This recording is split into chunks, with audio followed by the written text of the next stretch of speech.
There we go. Can y'all see me now? Let me know. Can everybody see me? All right. Let's see. I see we got VA Beach. We got Connecticut. Let's give people a chance to come on all platforms. By the way, y'all, we're streaming live on Facebook, Instagram, YouTube, and TikTok. So if you're watching, and this is your first time seeing me, type a one, and then follow or subscribe where you're at, so you can actually join this community because anybody will tell you that we are very committed over here to making sure you save thousands of dollars, save all the money you should be saving on any car you get. So and shout out to the sharers. Welcome. I see the ones. Welcome to the people who are checking in for the first time. So we're gonna be doing a lot of Q&A. I want y'all to really get your questions ready. If you are shopping for a car, get your questions ready. Tag a friend, hit the share button, and let's light up TikTok with the like so we can make sure that we letting people know. I see we got about 300-400 people between all the platforms. We actually got about 500 people right now. So let's get going. Um, by the way, if you don't know, my new digital book, Car Shopping for People That Hate Car Shopping, is now officially launched. So I'm excited about that. You can get it anytime while you're watching for 75% off by going to my TikTok bio or my Instagram bio. You got 75% off for I believe 30 minutes. And if you're watching on YouTube or Facebook, let me put up the banner so that you guys can get yours. You could go to deshonesbook.com, or you can scan the QR code. All right, so let's get to it.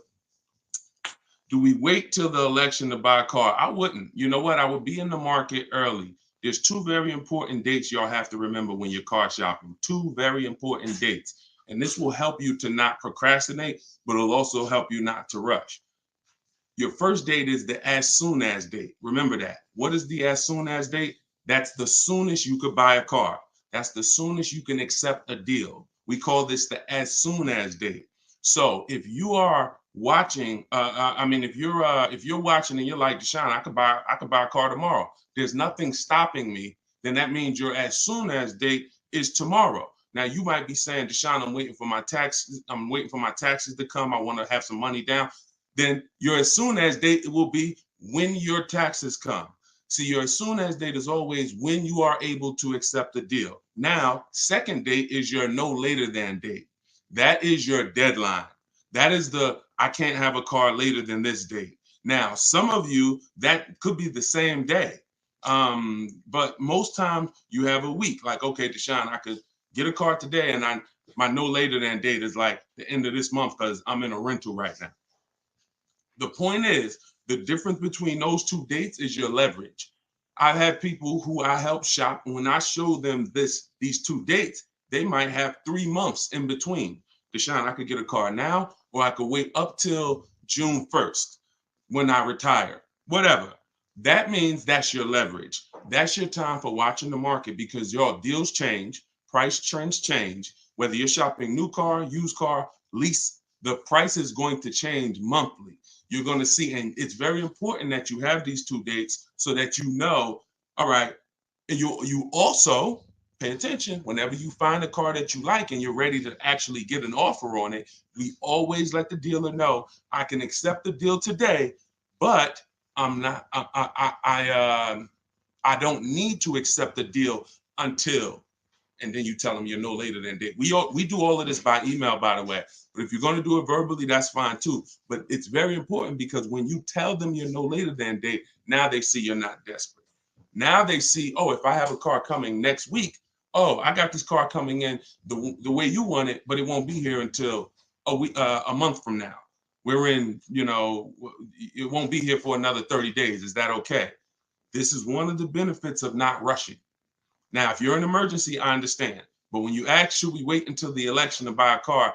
I'm telling you that you should be using all your time in between those windows to shop the market, look at offers, say no to bad offers, and accept good offers. That's the name of the game. That's leverage.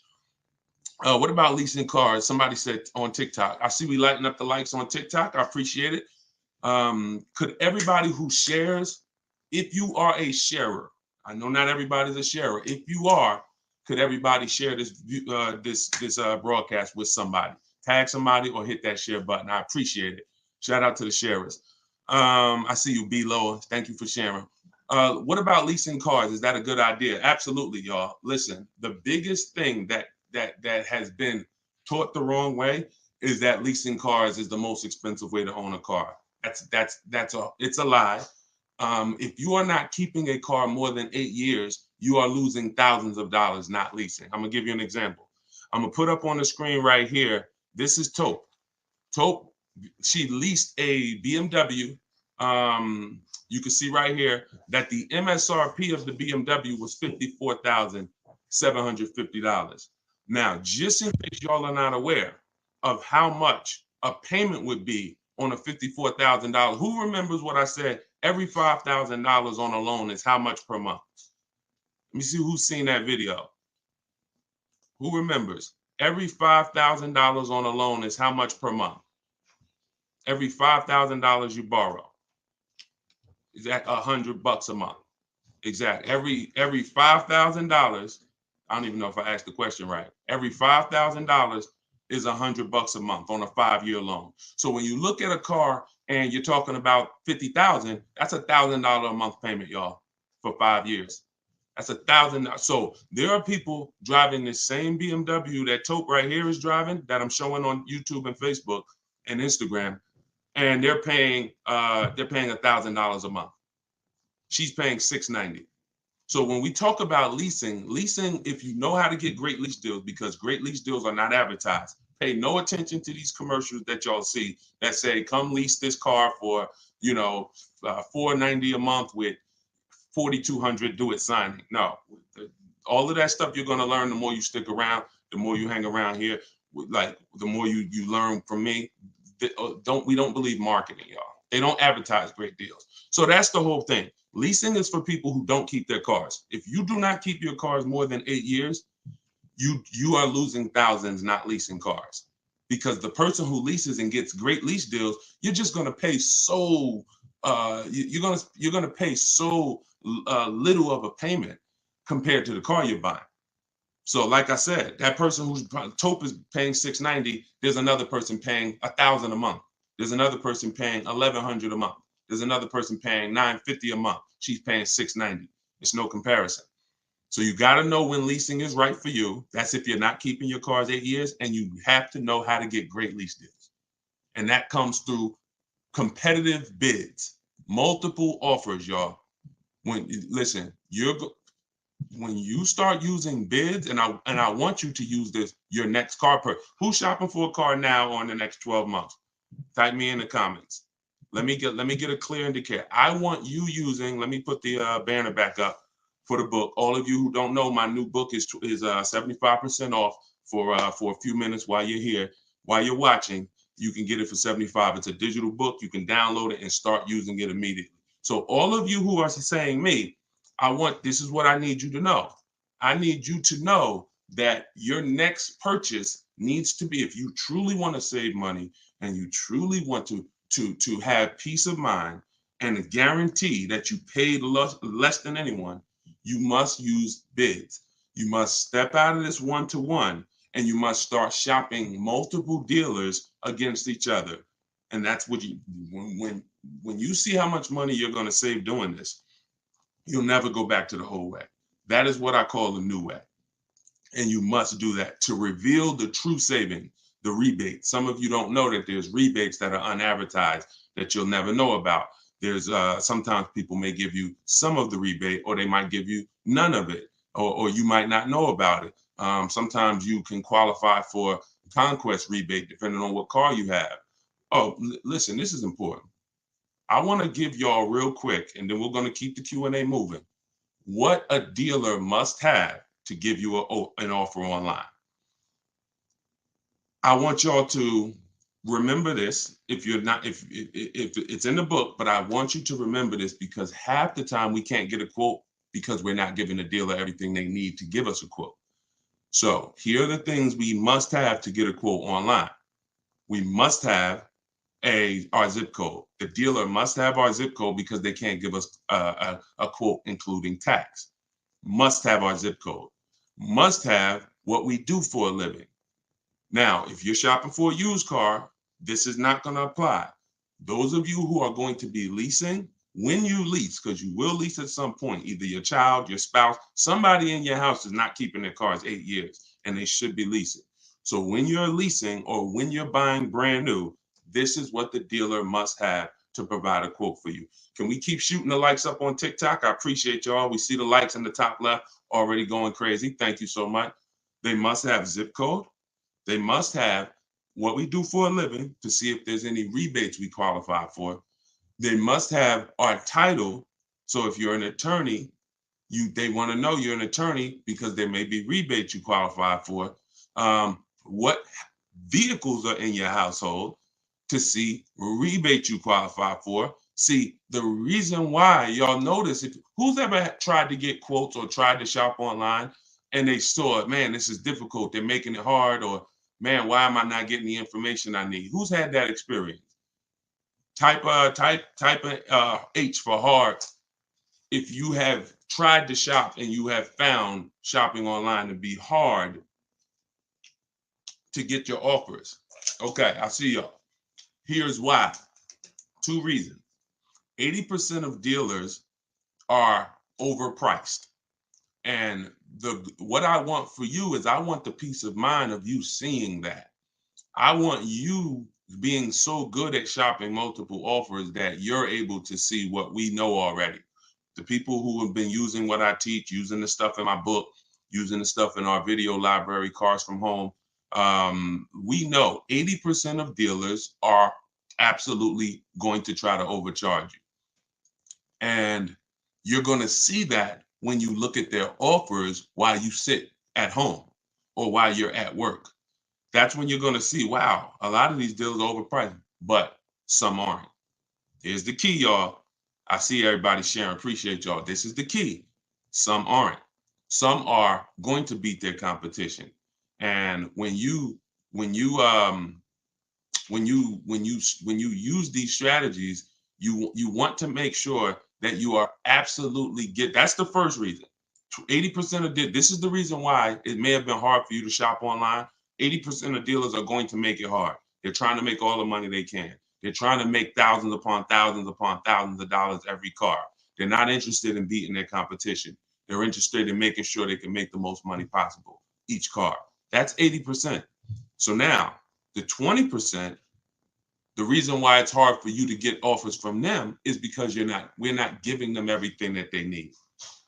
In order to beat the competition, in order to make sure that you have a price quote that beats everybody else, the dealer must know what you do for a living, where you work at, any affiliations you have in terms of Costco, in terms of AAA, in terms of any affiliations. You never know when a particular brand is doing a rebate with a particular organization for that month.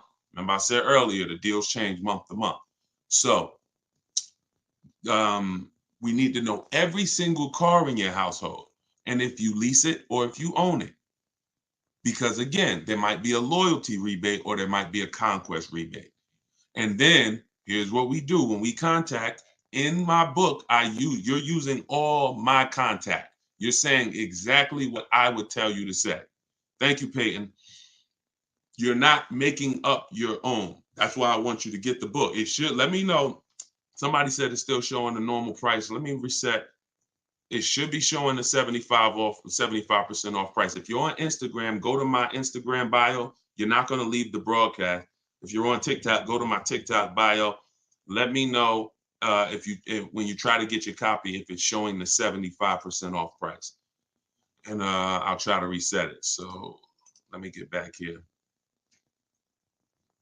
Okay.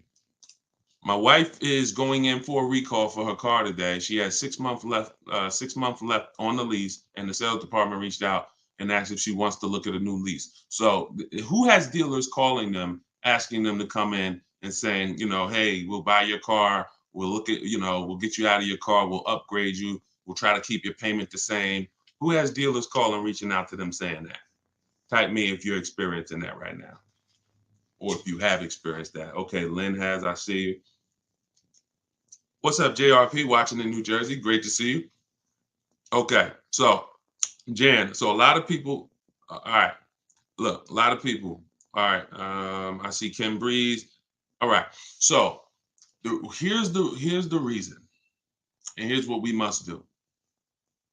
They want to tell us what our car is worth before we figure out what it's worth. The old days, you wanted more money than a dealer was going to pay you, you sold your car privately, right? We don't need to do that anymore. What we need to be doing is getting offers from the people that buy cars. And this is bidding. And it still goes back to bidding, y'all. Everything you're going to learn from me is going to be you learning to get bids on every part of your car deal, because that's what's going to give you price assurance. That's going to give you your price guarantee. So they want to look at your car and assess the car before you do. That's why we always must know what our car is worth, and we always must know if we have any equity and how much equity we have. And here's how we do it. We call our bank, or we call our leasing company if we're leasing, and we say, hey, how are you? I'm calling to get my payoff. Don't look on your contract. Don't get the residual value. Don't base it off that. You're calling to get your payoff. And then you're going to go on these websites that I always tell you about, CarMax.com, Driveway.com, Car Guru, Sell My Car, AutoNation, Sell My Car, Carvana.com, and I believe that's, did I name all? And Kelly's Blue Book Instant Cash Offer. This is going to get you about 6 offers on your car, and this is going to tell you what your car is really worth. These people don't lowball. They are very competitive. They know that they're fighting against each other to buy cars. And this is how you never want a dealer, or anybody for that matter, a customer, a buyer, you never want that person telling you what your vehicle is worth. You want multiple offers so that even if one person is playing games, this other person is ready to write the check. And that's the confidence you have when you're able to sit at home. What I just told y'all to do will take you about 15 minutes, 20 minutes tops. Now, now, for those of you, this is all in the book. If you don't want to remember this, if you want to try to remember it, be my guest. You want to watch the rebroadcast, you want to watch, when we syndicate these episodes, the information is going to be timeless. But if you truly want to have the information in one place, get your book, scan the QR code for 75% off, or go to DeshonesBook.com, or go to my TikTok or Instagram bios and get your 75% off. So let me reset it, because I did hear people say that they were trying to get on and they were still seeing the 75% price. Okay, so for those of you who are going to do that step that I just said, if you have a lease, it's very important that when they ask you, is the vehicle a lease, you say no. When you're on those websites, when they say, is the vehicle leased, owned, financed, you don't put lease, because when you put lease, it triggers something in their computer, because they don't know how to deal with third-party restrictions. And the problem, this came from the fact that 2 years ago, literally people were making, some of you may have, if you saw a video from me, or if you saw it from someone else, people were making $3,000 to $5,000 to $10,000 to $12,000 selling their leases. And then these companies, these banks didn't like that, and they started restricting who you could sell to. When you have a third-party restriction, it doesn't mean you cannot sell. It limits who you can sell to. So you need to know how to get around that. But when you're on those websites getting your values, if you're leasing, put no if they ask you if it's a lease. If you don't have a third-party restriction, you can sell to them directly. So when we call for our payoffs on our leases, we're always asking, do we have a third-party restriction? Yes or no is going to depend. The answer to that question is going to tell us who we can sell our lease to if we have equity. MV asks, do you have a hard copy of the book? I don't, and I'm going to tell you why. The book is really an action guide, and it's designed to warp you to various places that are relevant to you. So I'll get to a part in the book where I say, if you are going to be, keeping your car more than 8 years, click this. If you're going to be keeping your car less than 8 years, click this. And then it'll take you to the section where you're supposed to be. So that way, if you're purchasing, I don't want you reading anything about leasing. If you're, and vice versa. So that book is made, if you're a high mileage driver, I don't want you reading things that don't apply to high mileage drivers. You need a specific strategy and path for high mileage drivers. And we couldn't do that with a print book. We could only do that with a digital book. We also have links to videos. So there's going to be certain parts where I say, hey, let me explain this to you. And then I say, click here if you want to see this in video form. All right. So if you want your copy of 75% off, just scan the QR code. It's only available for a couple minutes because it's part of our book launch, but I want to give everybody an opportunity to get it at a reduced price. Even though we've sold a lot of them at $97, even before it was out. So it's worth every penny. But all right, let's get back to the question. How do you go from owning to leasing? Oh, this is a great question. Should you do that? Bonetta asks, how do you go from owning to leasing? And we're going to rotate all through questions. Instagram, TikTok, YouTube, Facebook. We're going to be getting questions from everybody.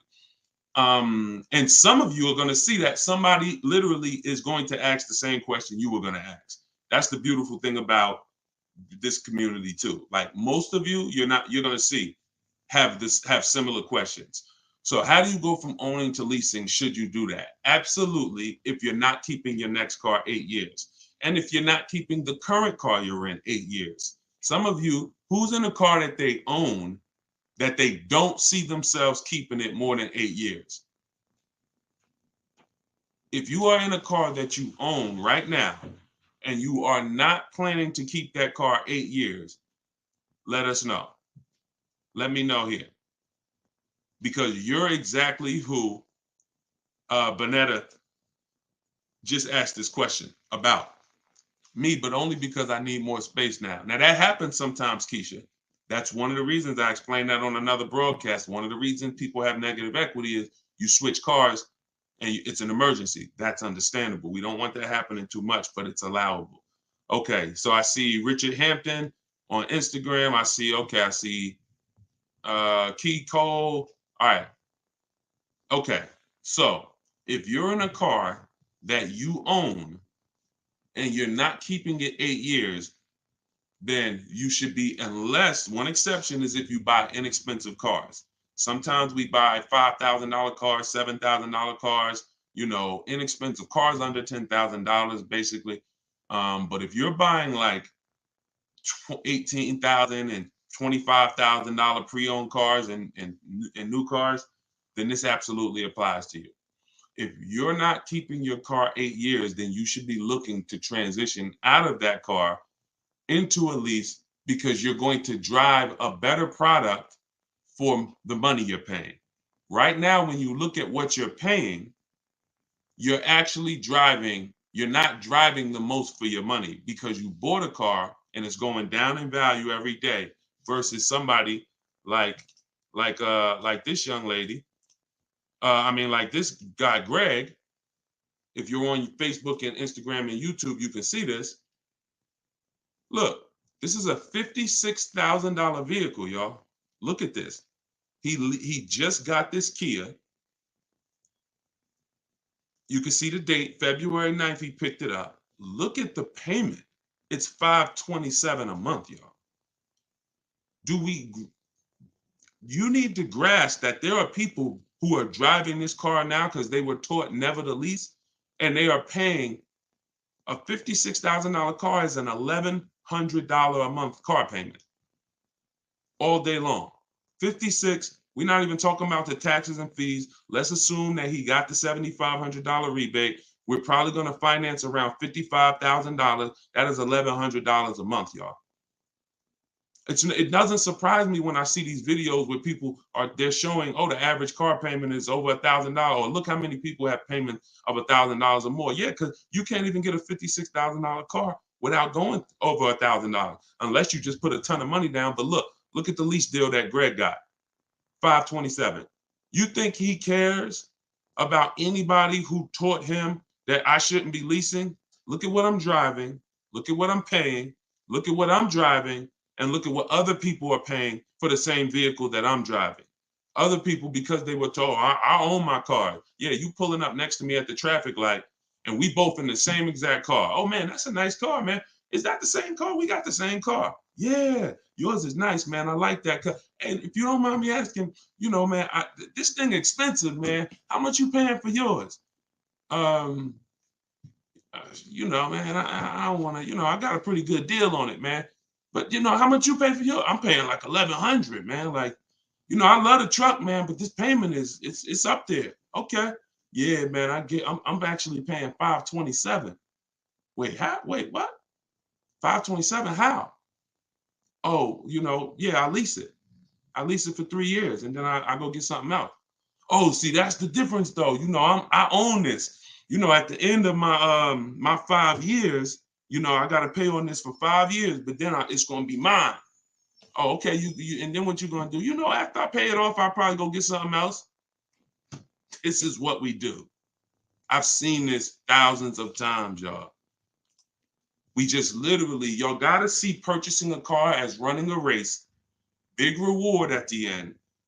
You want to get to the reward stage. In my book, I talk about what the reward stage is. Paid off car, sitting in your driveway. You keep it until the wheels fall off. You pass it down to a family member. That's where you want to get to if you're buying. But if you're not a long-term person and you're not keeping cars that long, you should not be buying them. You're losing thousands compared to a person who is getting great lease deals. So that's why I say, somebody asked, Bonetta asked, should we go from a purchase owning to a lease? Absolutely. Absolutely. If you're not keeping your cars 8 years, you should be looking and saying, okay, what's the point of staying in this car right now when I can go and I can transition to something that will be better and that'll set me up for my long-term strategies? I'm good for 3 years and I'm driving a great car because all leases are brand new. All right, let me put the banner back up. And we will, oh, look, y'all, by the way, car shopping for people that hate car shopping. My book that we've been talking about the whole broadcast, we are rated 4.94 on goodreads.com. I appreciate everybody who's taken the time to rate the book, to review the book. We have 27 reviews. And the book hasn't even been out yet. It's not even officially out, but we're already at a 4.94. So I ask you, after you use it, I'm excited to hear your success story, but I also ask that you will review it. So just download your copy now. Go to deshonsbook.com, or you can scan the QR code on the screen. All right, let's get back to the questions. Oh, if you're on TikTok or Instagram, you can go to my bio and get your copy. All right, let me go to Instagram. All right, let's go to Instagram for our next question. Hold on. Let me put down this question. Okay, so I just closed out a Cars from Home lesson, and here you are live. What's so? Yes, we got a couple people in here in Cars from Home, which is my video library. Of course, I have everything in video form. I just want y'all to have the information. You could get it all for free all over my pages. Any type of video, used cars, leases, they're all over. Or you could get it in one place in the book. I just want y'all to have the information. Certified pre-owned. So I'm about to tear your name up. I'm sorry. Charmel. Okay, Charmel on Instagram at certified pre-owned. So very common concern is thinking, okay, if I'm shopping for a pre-owned car, let me get a certified pre-owned. How do we determine if the additional money that they charge for certified pre-owned is worth it? We got to know, y'all, you could get a great car even if it's not certified. In fact, when we're looking at a used car, these are the things that determine if we're getting a great used car right here. These things determine. First, the title history. We need to look at that title, which means we have to see the Carfax. Listen, watch this. I'm about to give y'all my strategy for getting, this is all in the book, but I'm going to give you my strategy for how we get free Carfaxes. Who's ready? Listen, If y'all want my strategy for how, and I'm going to give it to you, but I just want to build some anticipation. If you want my strategy for how we get free Carfaxes, I want you to type CF for Carfax. CF. You must see the title history of the car. Carfax is the most reputable, the most comprehensive history report. And I hate that they have a little bit of a monopoly on the market, but we can't do anything about it. Now, you also have AutoCheck, which is made by, it's an Experian product, but it doesn't give you the service records. So the first thing, watch this, y'all, we need to see the title, and we want to try to get Carfaxes for free. When we are on these marketplaces, Auto Trader, Cars.com, Car Gurus, Carfax.com, Driveway.com, everywhere there's cars, CarMax, Carvana, we use every single marketplace, y'all, because when you're not looking at the marketplaces, it's like you not looking at Walmart.com, you only shop from Amazon. Wait, why you not gonna check Walmart? No, I really want to do Amazon. You don't, well, what if there's a great deal on Walmart? So we must shop everywhere there are used cars. Now, when you're on these marketplaces, you're either gonna see free Carfax underneath the listing, or you're gonna say, or it's gonna say, click here to buy a Carfax.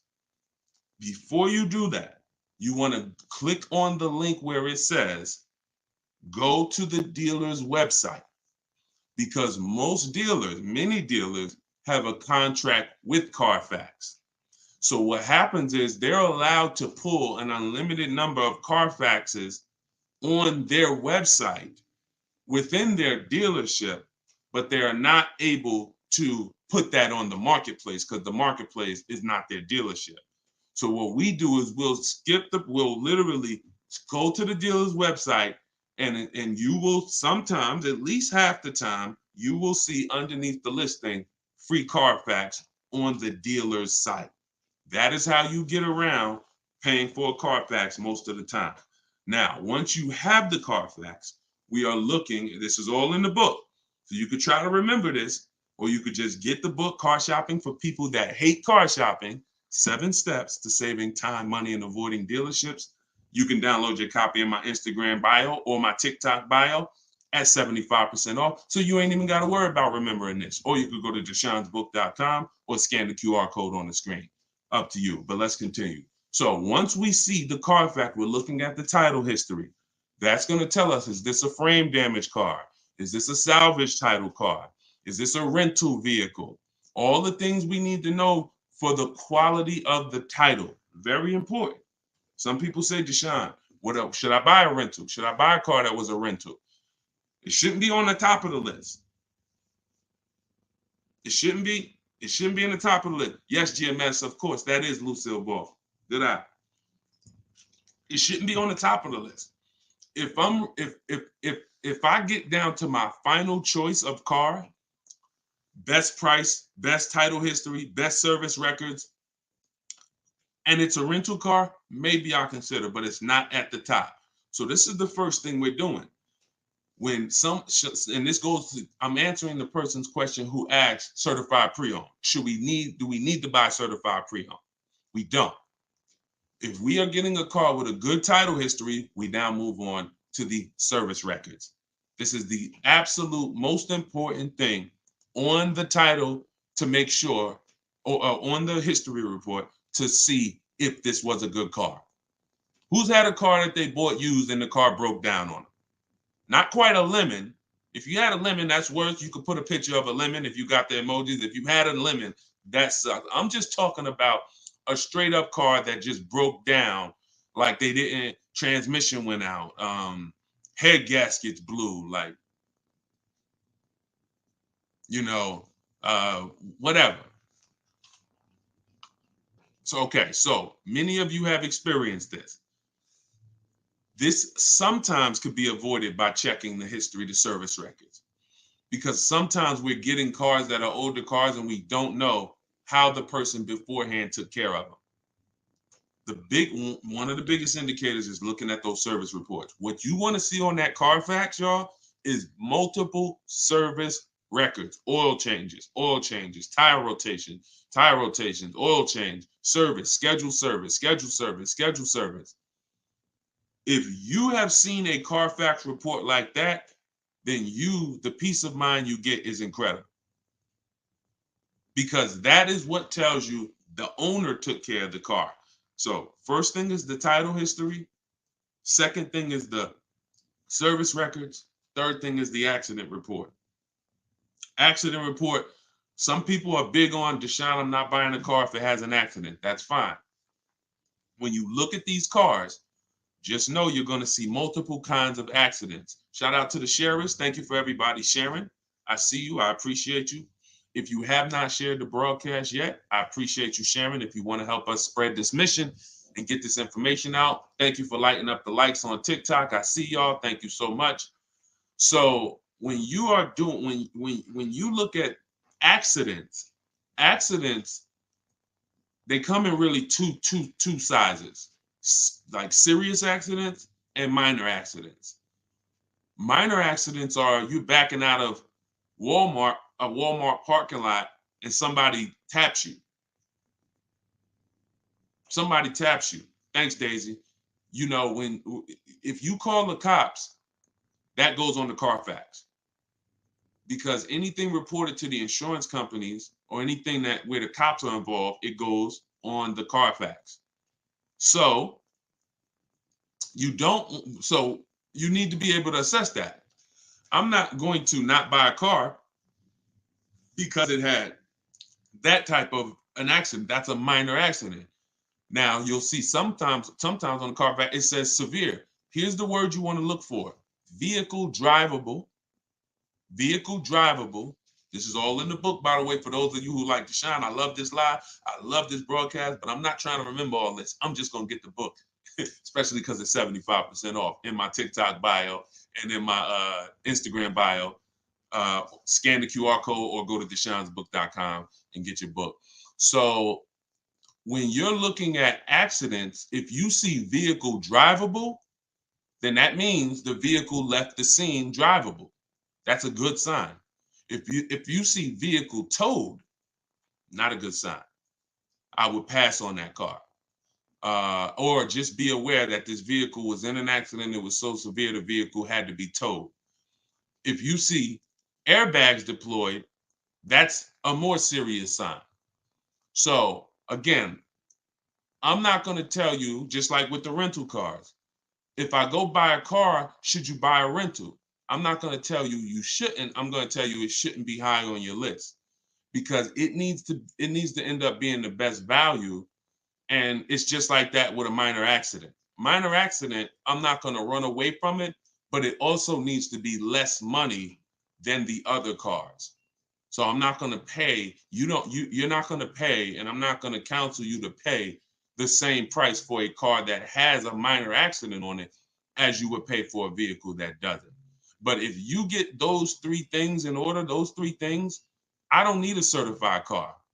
Those three things right there tell us whether the car is a good car, a lot more than them taking it through a certification process where they check, the components on the car and they try to restore them back to their new condition. Because if you could get a car that wasn't serviced and they certify it, it doesn't have those service records that we just talked about.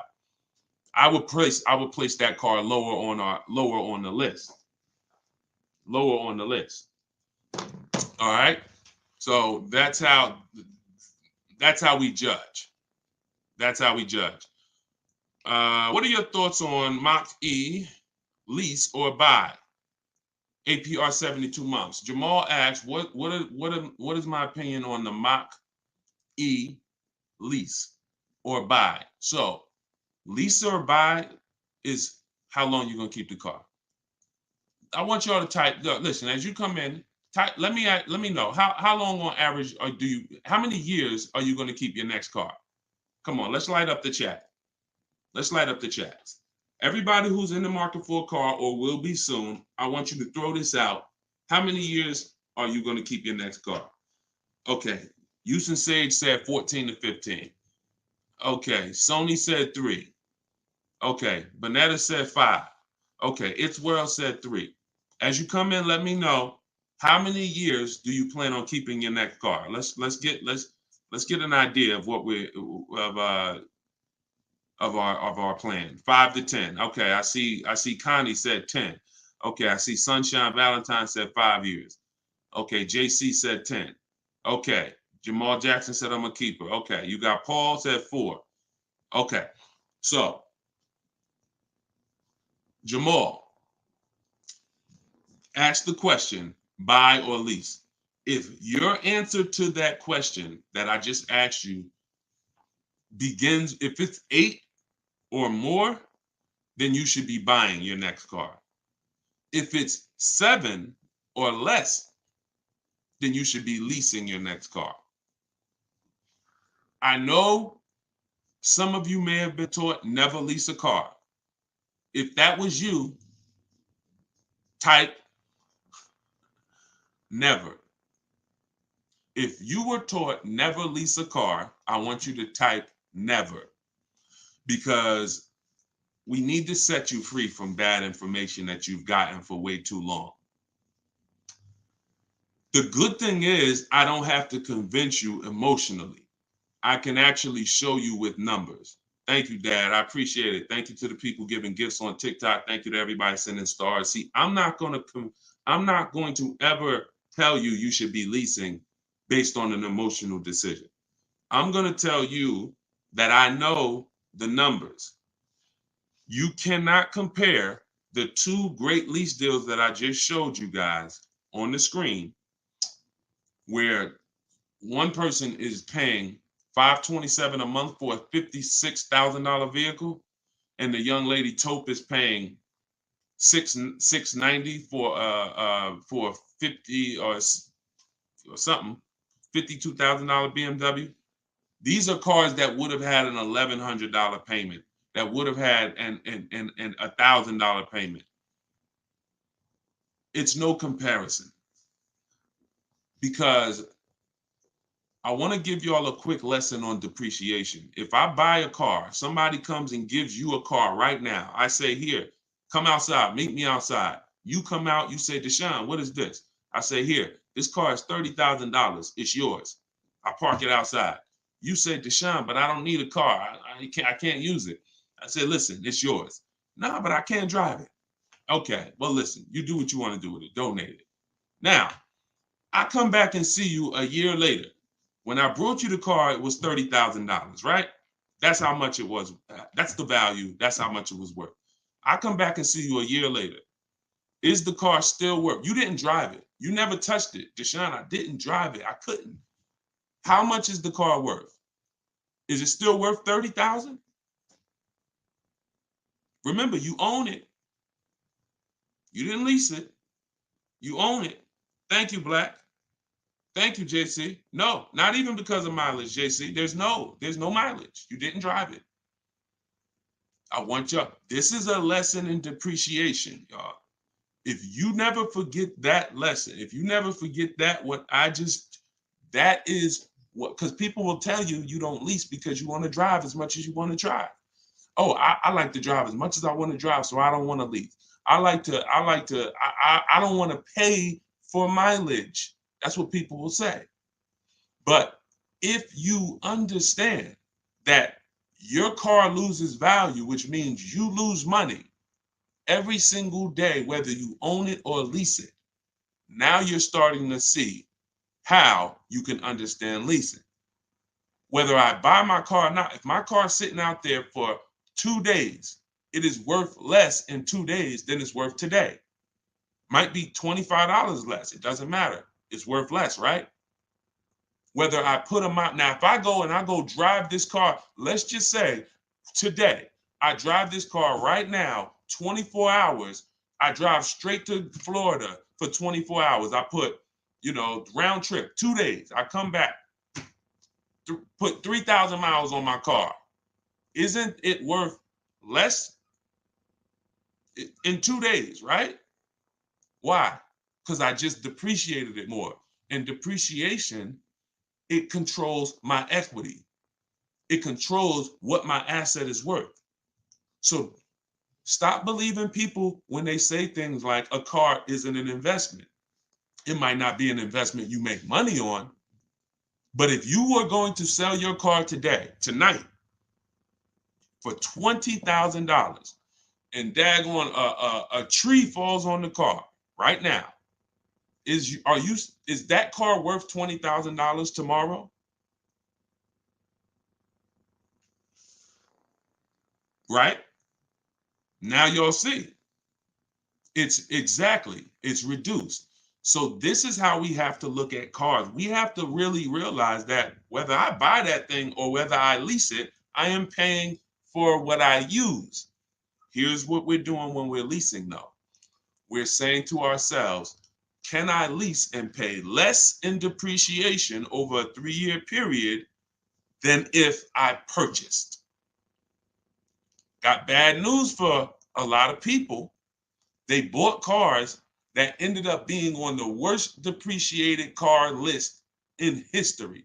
Cadillac Escalade was one of them at one point. It may not be there now, but a few years ago, Cadillac Escalade was on the top 10 greatest depreciating cars. What does that mean? That means you bought one for 90, in 3 years, it was worth 50. You lost $40,000 or more of value in 3 years. They were even saying it was really losing half of its value in 3 years.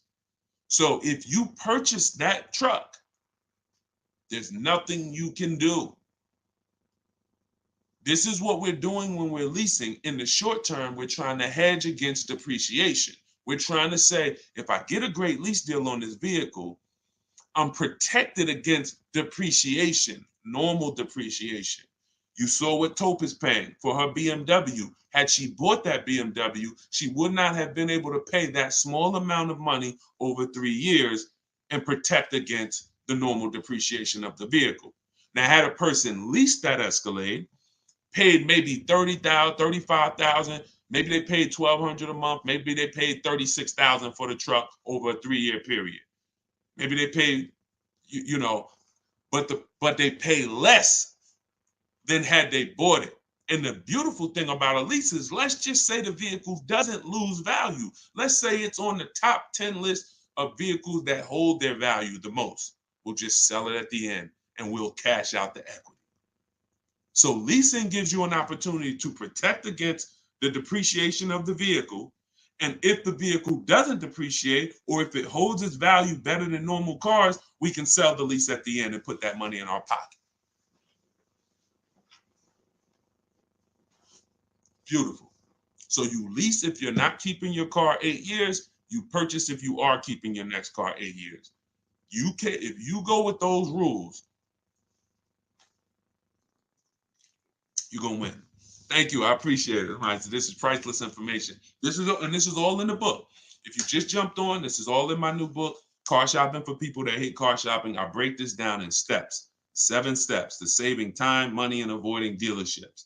This is a system. None of this is guesswork for me. This is a system, and I would like y'all to use it. So get your book, 75% off.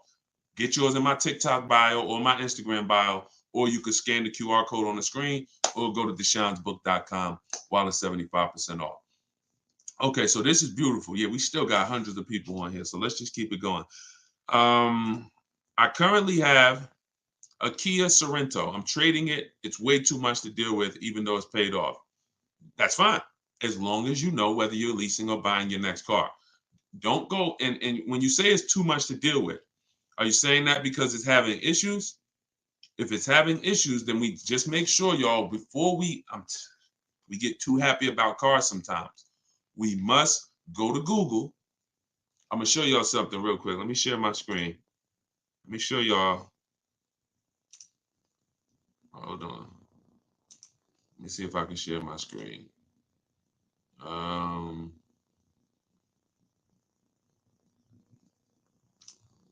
right, here we go.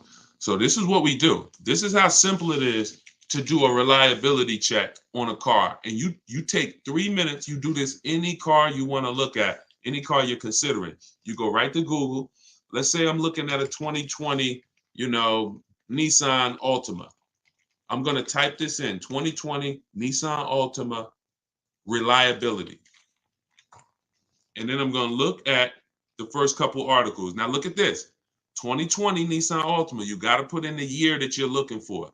2020 Nissan Altima predicted reliability score of 79. That's not great. That's not great. And here's the thing, reliability is the first 3 years of the vehicle's life. You want to skim the first couple articles and see what they're saying about this car. You know how many people out here right now that are in the market for or are buying a 2020 Nissan Altima and don't realize that the reliability rating is a 79? And we're going to go deeper. After we do reliability, you now change that to longevity. Longevity. Look, now in terms of mileage and overall lifespan, you expect somewhere between 250 and 300,000, but you want to pay attention to the year. And look at this. It's on a dealer's website. You got to know where the information is coming from. We're looking for a third-party site. We're looking for a vehicle history. JD Power can be good sometimes. You want to skim these and you want to just click on anything that alerts you. Anything that alerts you. Sometimes you'll see vehicles known for transmission issues, vehicles known for electrical issues, yada, yada. You must do this. And then for those of you who are buying a new car or leasing a new car, here's what you're going to type in. You're going to type, you don't need to do longevity if you're leasing. Doesn't matter. Longevity is 7, 8, 10 years down the road, what they're saying about the engine and all of that. But you want to do 2020 Maserati Ghibli. You want to type in initial quality. Initial quality is your first 90 days. And you want to skim that. That's when people get this car. What are they saying about this car in the first 90 days that they have it? That's initial quality. So if that car is in the shop, if that car is having issues, if the technology is difficult to use or understand, that's stuff that's going to show on these three things. So that's how you check, y'all, to protect these small things that I'm showing you. These things don't take time. It don't take a lot of time. It takes 5 minutes to check initial quality report, longevity reports, and reliability report. It takes 20 minutes to do an equity assessment to see which cash buyer is going to pay the most for your car, which cash buyer is going to pay the most for your lead. Can we keep running those likes up on TikTok? It's crazy how many likes we got. I appreciate it. Can y'all just keep tapping the screen as you come in? And shout out to the sharers. Appreciate everybody. That stuff. See, so it's not that you're not doing things that are costing you money because you just don't want to do them or because they take a lot of time. That's not the reason you haven't been doing these things. The reason is you haven't known to do these things. That's the difference. You haven't known to do these things. So what you're going to learn from me is all over my videos, I don't hold back any information. You see all over my videos, they're all for all the info. But the thing about the videos is they're for different people. Some of you, your next vehicle, you're going to lease it. Some of you, your next vehicle, you're going to purchase it. Some of you, your next vehicle, you're going to purchase it and you need a loan. Some of you, your next vehicle, you're going to purchase it and it's going to be pre-owned. So some of you, your next vehicle, you're a high mileage driver. If you're a high mileage driver, you drive more than 20,000 miles a year, type HM for high mileage. If you drive more than 20,000 miles per year, type HM for high mileage. Oh, let me go back to it.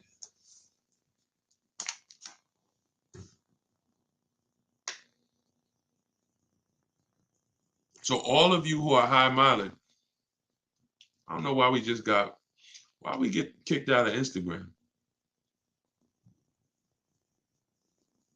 Okay. I think we got kicked out of Instagram. Let's see. Are we still?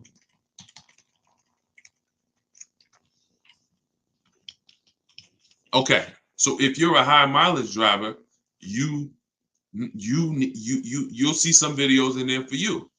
So the reason why I said I don't want y'all going through all the videos is because I know that those videos are for like 16 different types of people. And I don't want you getting confused saying, wow, is this for me? Oh, no, he's talking about leasing in this video. Oh, is this for me? Oh, no, this is for high mileage people. But when you get the book, get your book 75% off. Normal price is $97. You go get it for $24. You get it for 75% off, and you use it immediately. And you're going to see that there's a path just for you if you want all the information in one spot. So it's up to you. I'm always going to give all the information, but if you want it all in one spot, then go download your copy of Car Shopping for people that hate car shopping. All right, let's see. All right, we'll do a couple more before we jump. Let's go. Purchase by from dealership. You own the equity in that vehicle.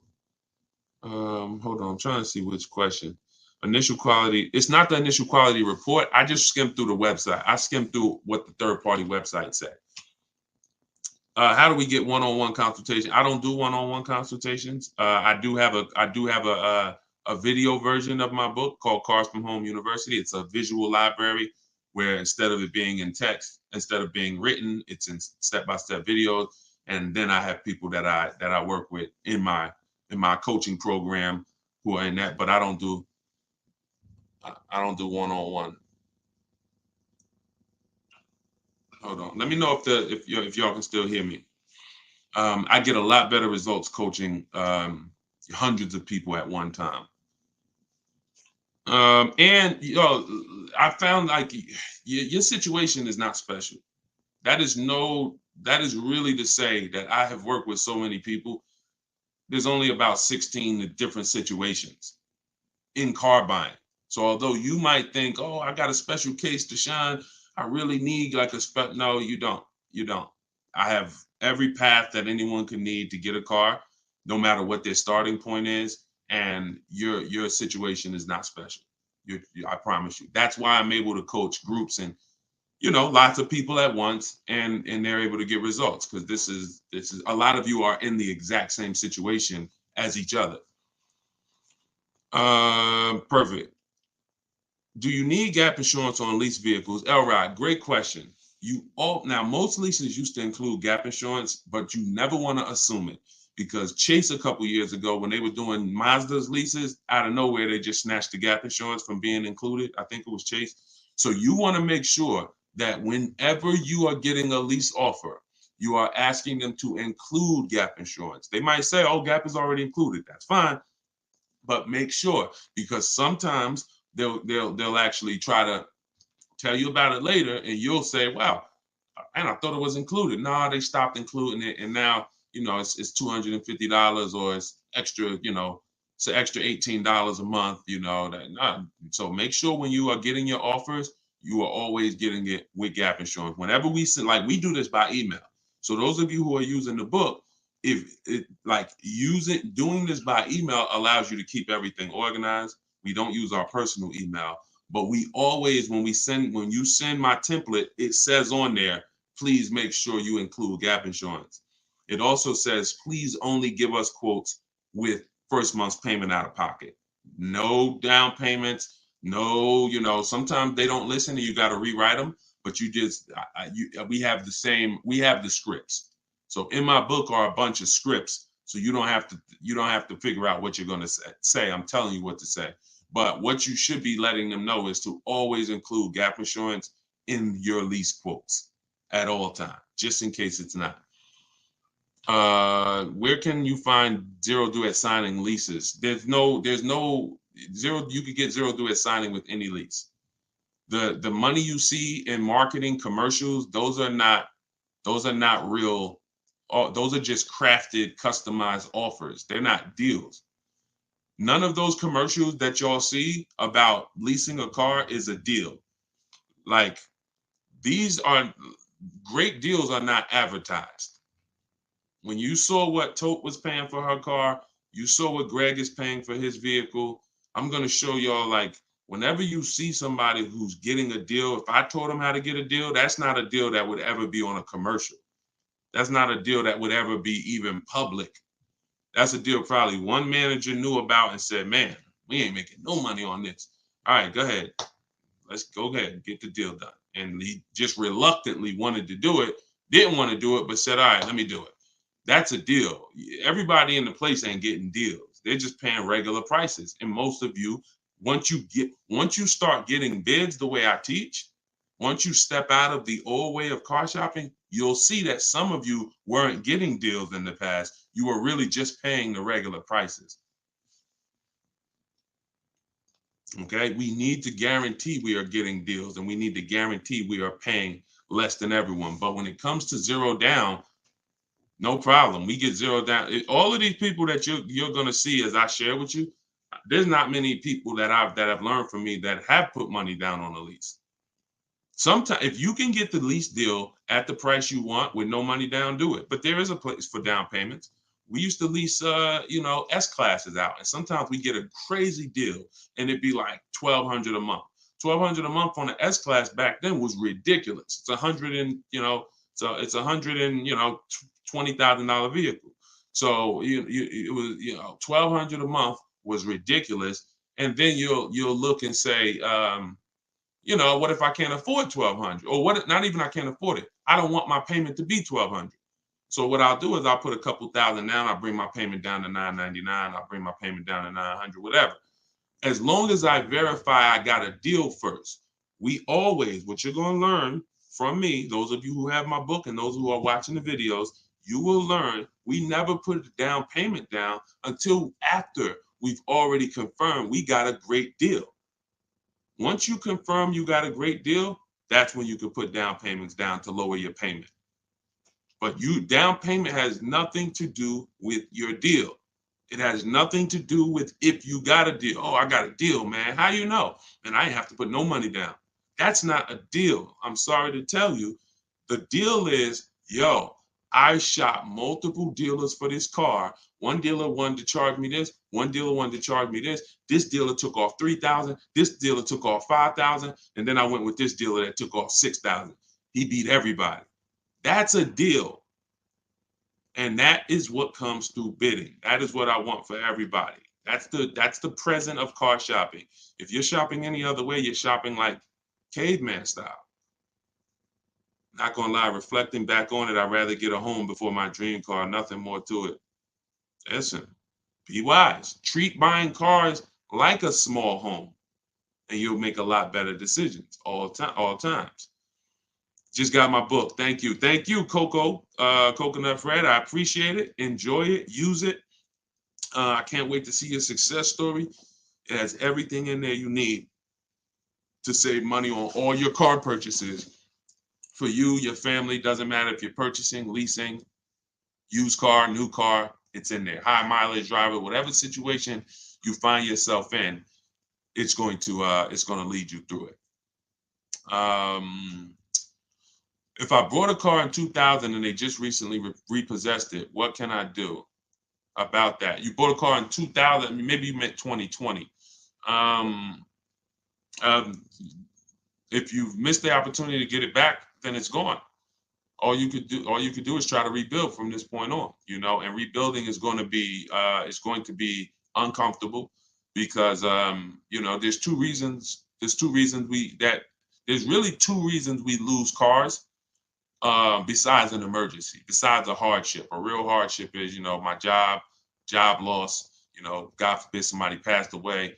That is a real hardship. But the two reasons why we're losing cars is because we buy over budget.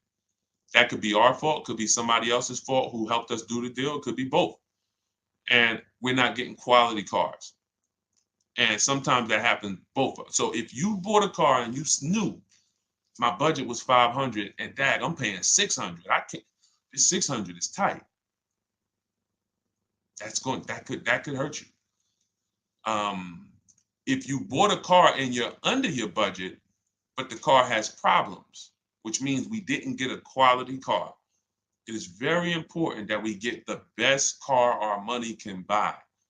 Because when we don't, we're here and we got a car we could afford, but the car is giving us problems. Now the whole plan is ruined. The whole plan, I was going to keep this car for a while. I wanted to just pay it off. You know how many people, some of you may have experienced it. Have you ever had a car that you was planning on keeping, you had no desire to change it, and then all of a sudden the car started messing up? If you understand that, that's the second reason why people lose cars acting up. So we got to get a quality car, and we have to buy a car below our budget. That is the key to not losing these cars, because sometimes they both hit you at once. You daggone in a car and it's having problems and it's over budget. That is the repo recipe. That's really, so all you can do if you're in a situation now is go to Shonda Martin, wherever you're at, follow her, and start rebuilding your credit. And whatever car you get should be an inexpensive car. If you are rebuilding your credit, you're going to pay more. If you need a car right now, you're going to pay more in interest.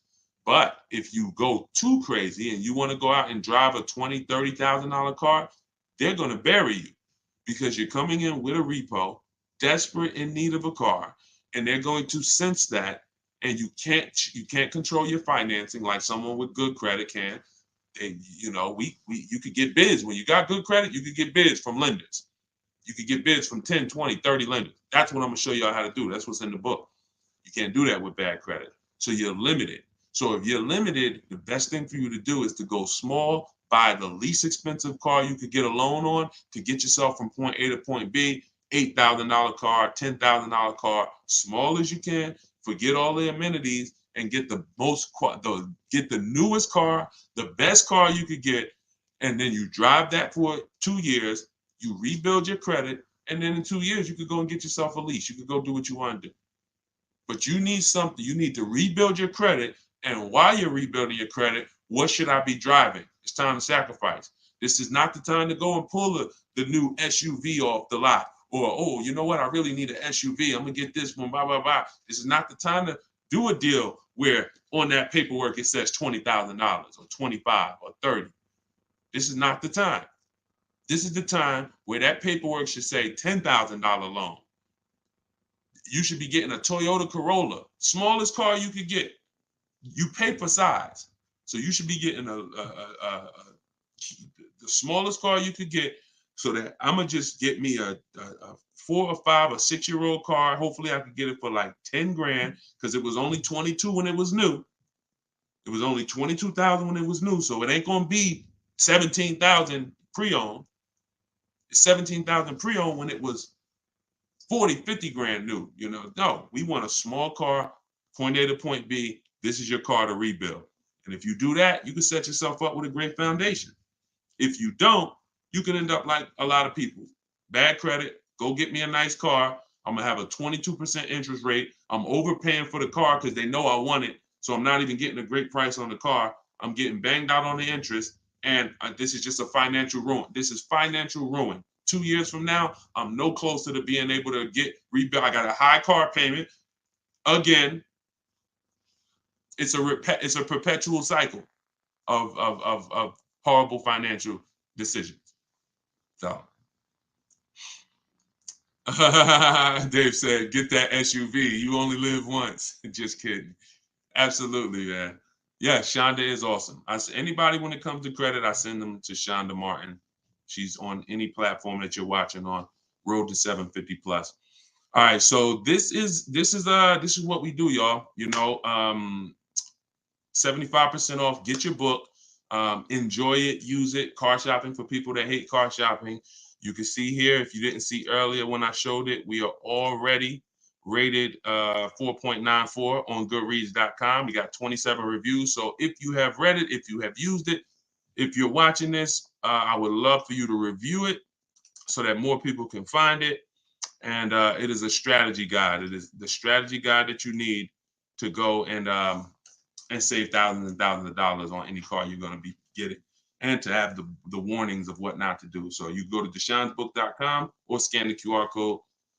John, how do I get the book? You could go to TikTok bio, Instagram bio, click the picture of me. You won't leave the broadcast, and just click the link and you'll see get book 75% off. Or you can scan the QR code, or you can go to deshonsbook.com. Should I be afraid to pay cash for a new car? If you're not keeping it 8 years, absolutely. If you're keeping it more than 8 years, no, definitely not. Just make sure you get a lot of offers, because depending on if you're going to do it the manual way, I call it, When we do it, we use websites. If you're going to do it the manual way, then make sure you're getting one price from one dealer. Do not sit down and have a long conversation. You get one price, and then you're going to you're going to call five. You want to speak to at least 5 sales managers. You want to get at least 5 other offers. You have no idea how expensive and overpriced some dealers are until you start getting these offers. Some people are going to say, oh man, I'll do 42. And then some people are going to say, oh, I'll do 40. Some people are going to say, oh, I'll do 46. And you're going to be like, wow, why are these prices so different? Because some dealers, 80%, will try to take your head off. You have to sort and find the 20%. But yeah, if you're paying cash and you're shopping effectively and you're keeping the car 8+ years, good strategy. If you're not keeping it 8 years, you should be leasing. You're going to overpay. Bro, can you post a good lease deal on a car? I just showed it. If you're on, if you're not subscribed to YouTube, I would tell y'all go type Deshone the Auto Advisor and subscribe on YouTube, because that's where you're able to see different things. We got a different view on YouTube than we do on TikTok. So, all right, y'all. I think that's it. Well, we'll be back. We'll be back. This is the photo booth chick said, loving this info. I could hear your passion. Go ahead and take a bow and a drink. Thank you. I appreciate it. Listen, all I care about is making sure that when y'all post these car deals, y'all show me these car deals, y'all are like excited to show me. I don't care about your new car unless you're showing me the deal. Everybody that you'll follow and everybody who you'll see that post, oh, I got a new car, I'm excited. They're excited about the car. When y'all use this stuff that I'm showing you, you're going to be just as excited about the price you pay. That's why when you come into my group, this is a group that I have here. We share our numbers. That's where I won't share it right now. We share our numbers. And I want y'all understanding the numbers, seeing the offers, so that you can say, yo, not only did I get this car, look at the price. Look at the dealer who won the bid, how much lower they were than everybody else. Look at the bank that won the bid. Man, my bank wanted to give me this. My credit union wanted to give me this. But then I turned around and I let the dealer see if he could beat it. And he shopped his bank, and then he beat my credit union.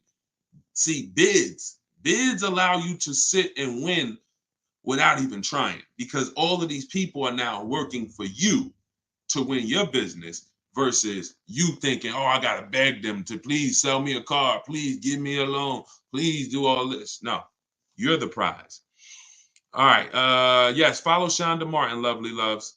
Shonda Martin is her name. All right. Do you think it's a dumb idea to buy an expensive car, whether you can afford it or not? If you can buy, it's a financially dumb idea to buy a vehicle if you're not keeping it 8 years, because you're going to overpay. If you could afford a luxury vehicle, of course, get it. And I think whether people want to buy it or lease it, there's absolutely nothing wrong with driving luxury vehicles if you can afford them. But you need to be able to afford them. You need to be able to afford the payment for them. You need to be able to afford the insurance for them. You need to be able to afford the maintenance for them. That is your oil changes, your brake fluid changes, your brake pad changes, and all your brakes and rotors. That's maintenance. And then you need to be able to afford when something goes wrong on the cars and you don't have a warranty. And that's where when I was at Mercedes, you have no idea how many times someone would come from the service department looking like they were almost in tears. And I'm like talking to them, and they're like, man, I just made my payment earlier this month. And then I had to come in, I had to get the brakes done. That cost me $2,000. Then I had to come in, and they telling me the navigation system, something with the computer. And I'm like, oh, the warranty's done? Yeah, the warranty's done. They said it's going to cost me $2,000 to fix the navigation. So I'm putting out $5,000. That is truly able to afford a luxury car. If you can't comfortably do that, you should not be buying a Bentley. You shouldn't be buying a Benz. If you're not ready for that, then you can lease it. And then you can lease it. Because that's what comes with long-term ownership. And if you're going to buy a Benz or BMW, Audi, any vehicle with high maintenance, and expensive parts, you can keep it long-term and win, but just realize there comes a point in time where there's no warranty, and anything that happens on the car, you're on the hook for it. So you better have cash. They're truly for people with cash. That's what they're for. That's what a luxury car is made for. And if that's not you, then there's nothing wrong with leasing these cars. If that's it. It's nothing wrong with leasing these cars. It's a great deal. Is it wise to purchase the extended warranty with a luxury vehicle? And in a lot of cases, it is. If you check and see that it's a car that has expensive maintenance, absolutely. Absolutely. A lot of times it is. Because if I'm buying a car, whenever I had a customer back then when I was working at Mercedes, if they were buying a Mercedes and I had asked them how long they're keeping it, and they said, man, I'm keeping it I'm keeping it for the long run, man, 8, 10 years, 12 years, because they'll come in, they might have their old one with them. They might have one that they've already had for 12 years already, and they just swapping it out. So I say, listen, buy as much warranty as you can afford, because the key, what you want to try to do with a luxury car that is a luxury car with high maintenance is you want to try to get to the point where the car, by the time the warranty runs out, the car should be almost paid off. And if you if you buy a 4-year warranty, and then you have, and I wouldn't buy an old one, because an old one, you ain't gonna have no warranty. But people buy old ones to try to see, because the old one is 17,000. You get what I'm saying? The one with the warranty that has, 2 years of warranty left, that's 34,000. And I ain't got 34, but I'm gonna get this one at 17. That means you can't afford the car.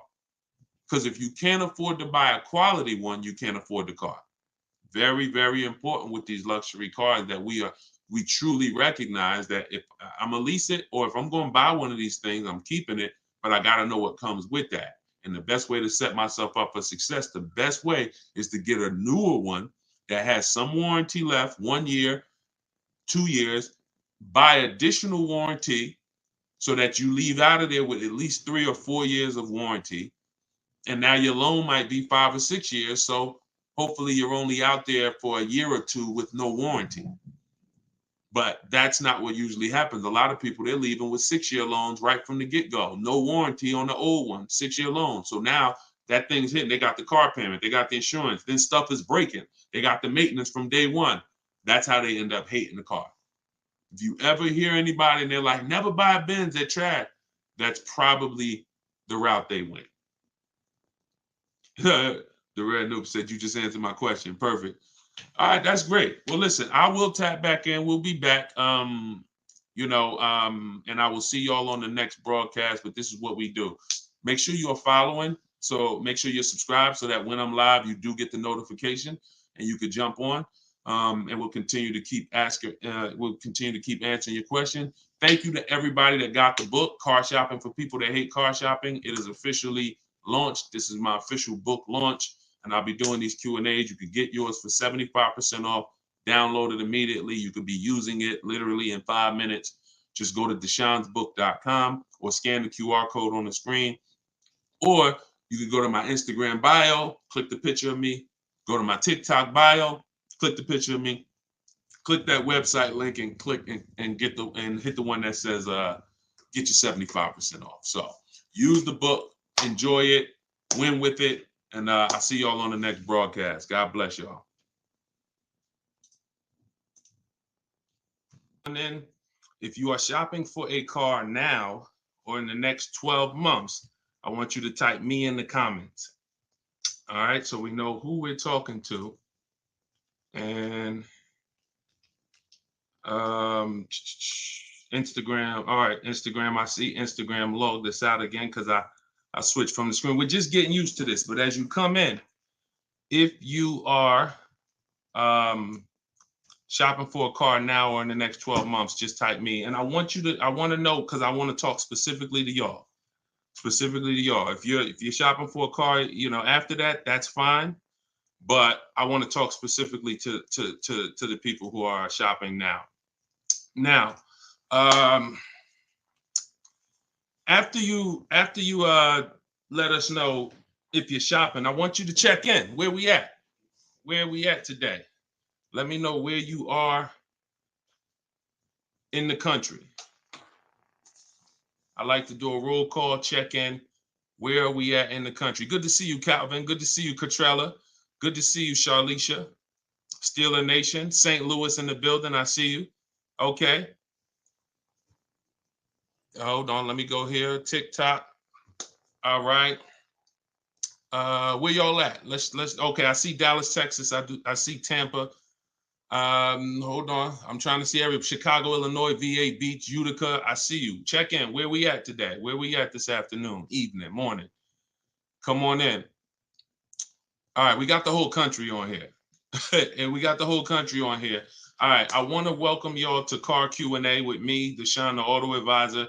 As you come in, if you could spend a minute or two with us, 5, 10 minutes, an hour, you're gonna get a lot of value out of it. We're getting ready to do some rapid fire Q&A, and we're gonna be answering all types of questions about car shopping and what you need to know to make sure you're saving thousands on your next car and every car you get after that. So as you come in, if you're not subscribed, if you're not following, you will benefit from hitting that follow button. You will benefit from hitting the subscribe button, because we're going to be doing this live show pretty regularly to make sure that you guys have access to all the information. So before we get into Q&A, I want to give people time to come in. I also want to finish up the housekeeping. My new digital book, Car Shopping for People That Hate Car Shopping, is now officially released. We are doing a 75% off sale. It's normally $97. It's a digital book. It has links to videos. It has links to my scripts. There's no guesswork in this, y'all. I want to give y'all a process that y'all can use for the rest of your life without having to worry about, I want y'all to be able to guarantee a success. So if you're on Instagram, you can go to the Instagram bio. You won't leave the broadcast. Get your 75% off, because it's only available for a few minutes at 75% off. TikTok bio, and then Facebook and Instagram. Y'all can go to deshonesbook.com, or you can scan the QR code. So let's go. Let's get your questions going. I want y'all to enjoy using that book. Get your 75% off and enjoy not reading it, enjoy using it. All right. So let me see. Let's start bringing in some comments. Where's our first question? Do I have to get financing? Oh, by the way, in a few minutes, y'all, I'm going to be giving y'all a very, very deep look into a game that's going to help you understand leasing versus buying. So in about 5-10 minutes, we'll start that game, and you're going to love it. You'll never be confused on whether leasing or purchasing is going to save you more money after we play this. Do I have to get financing to lease a car? No, you don't. Whenever we lease a car, we are always using the dealer's financing department, their companies, the bank that makes the car.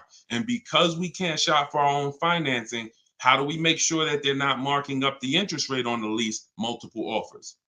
There's no way for you to make sure they're not marking up the interest rate on the lease without multiple offers. That is what reveals the true deals when you're shopping for a lease. So there's no interest rate to shop for, but we must protect against interest rate markups with multiple offers, because some dealers will mark up the interest rate and never tell you.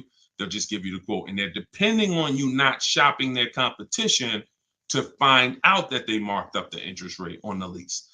All right. So when you get your offers, it's always with multiple offers. Shout out to the sharers. Shout out to everybody who's sharing the broadcast. If this is your first time on a live with me here, just type 1. Type the number 1 if this is your first time on a live. I'm near the end of a 3-year lease. Is it best to buy the vehicle or lease another? It's very rarely best to buy. Very rarely. Shout out to the first time viewers. Good to see y'all. Very rarely, if ever, good to buy your lease. I'm gonna tell y'all why. Because when you buy your lease, you're buying a used car. When you buy your lease, you are buying a used car. That's all that's happening. So, being that you are buying a used car, you need to know if would I normally buy a used car versus leasing. And the only way it makes sense to buy your lease out is if you're keeping the car another 8 years. I'm gonna tell you why. You've already had the car for 3 years. You've already had the car for 3 years. Most people, when you buy your lease out, you're getting another 5 or 6 year loan for the balance. So you're committing to 8 or 9 years of payments on the same car. This spills into bad lease deals the reason we don't take 48 months leases on a lease, because we're paying too long on a vehicle that we're giving back. We never want to be tied up long term in a vehicle we're giving back.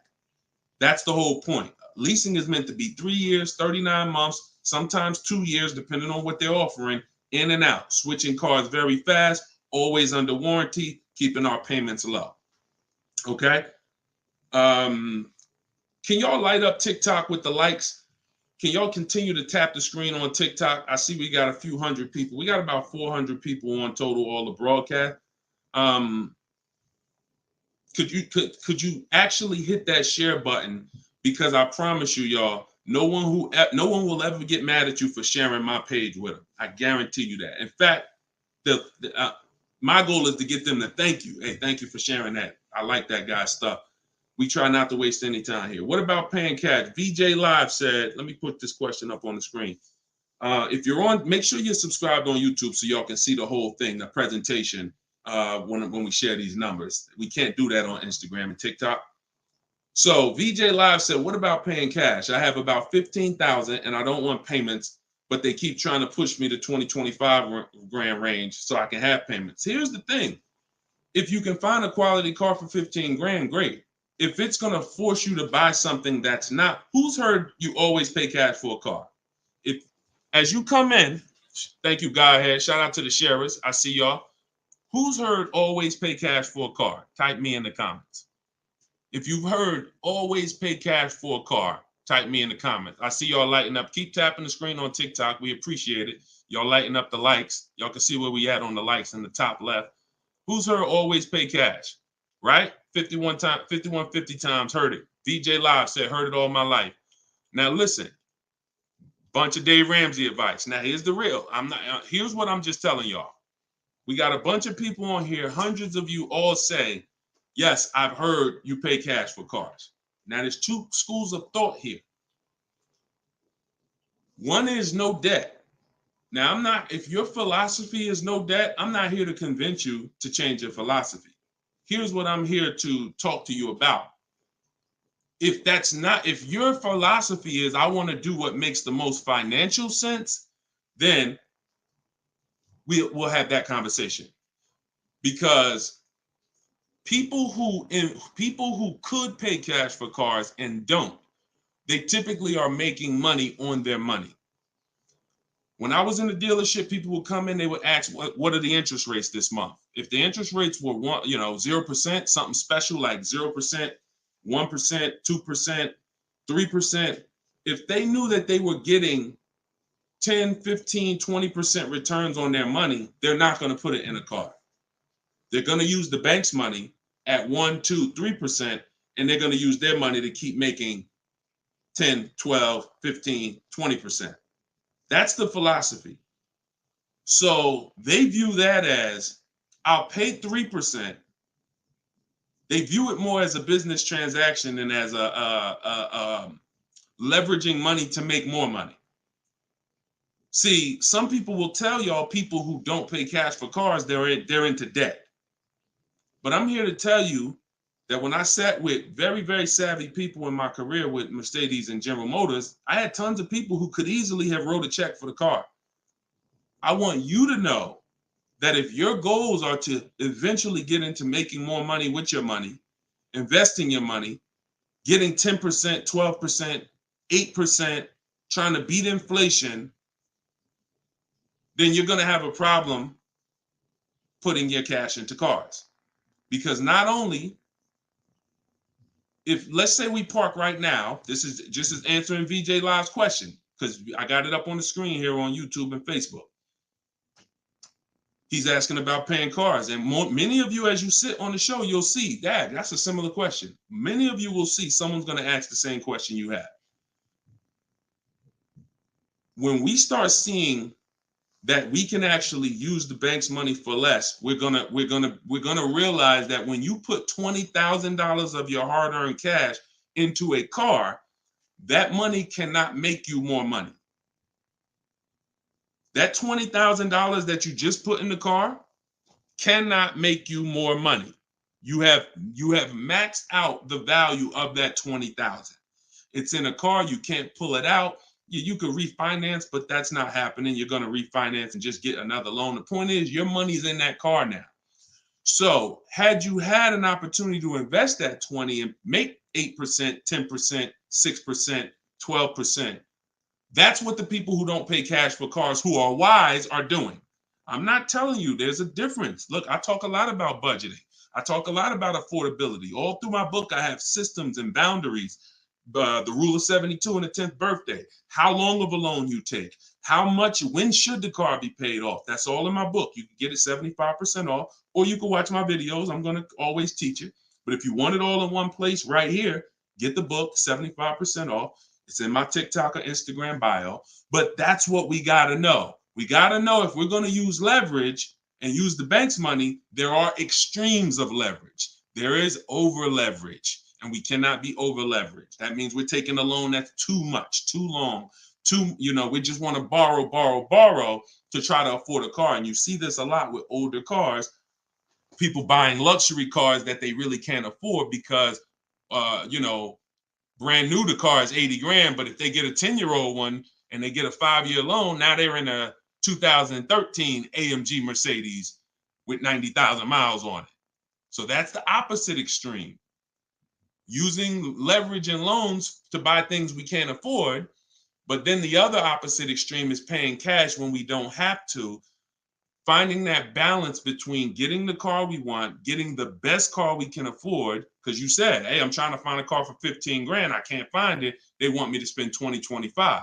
Well, the name of the game is you better learn how to find if there's any cars out there for 15, you better learn how to find them.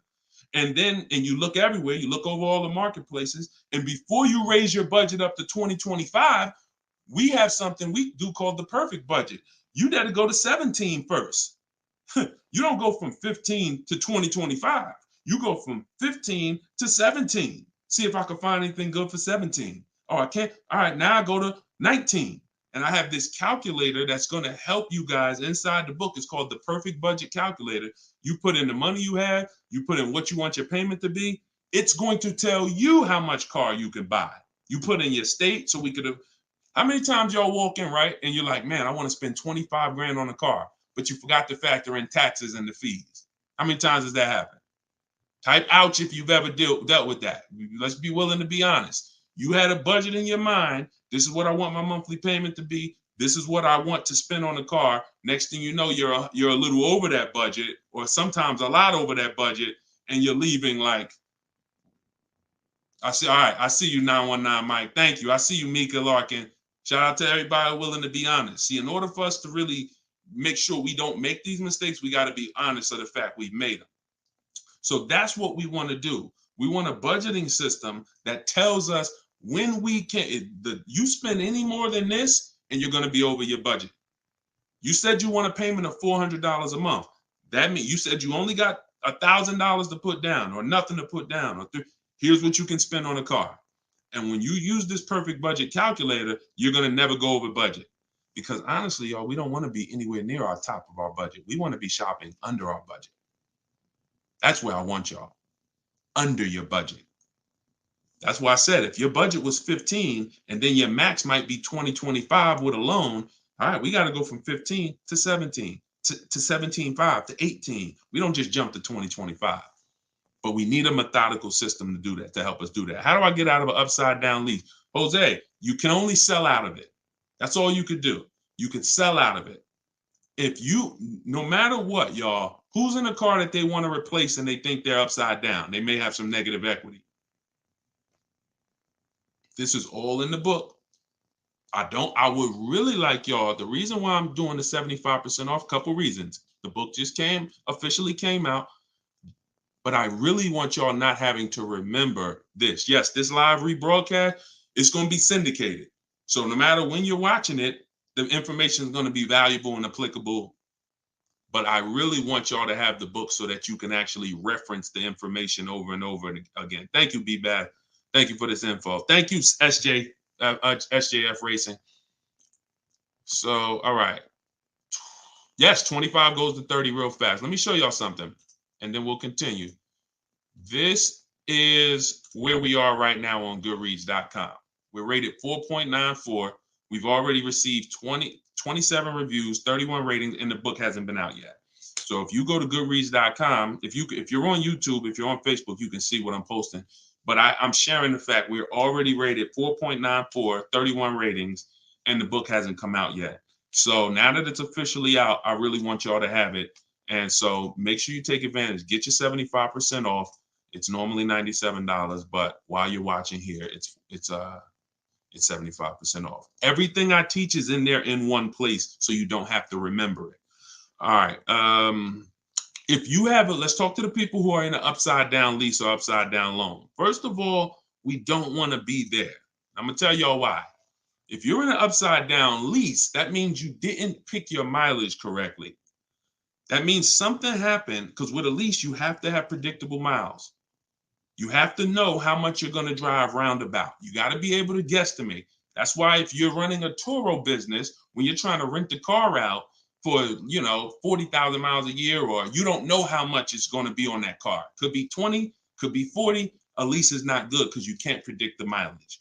But in normal life, we can predict our mileage very closely.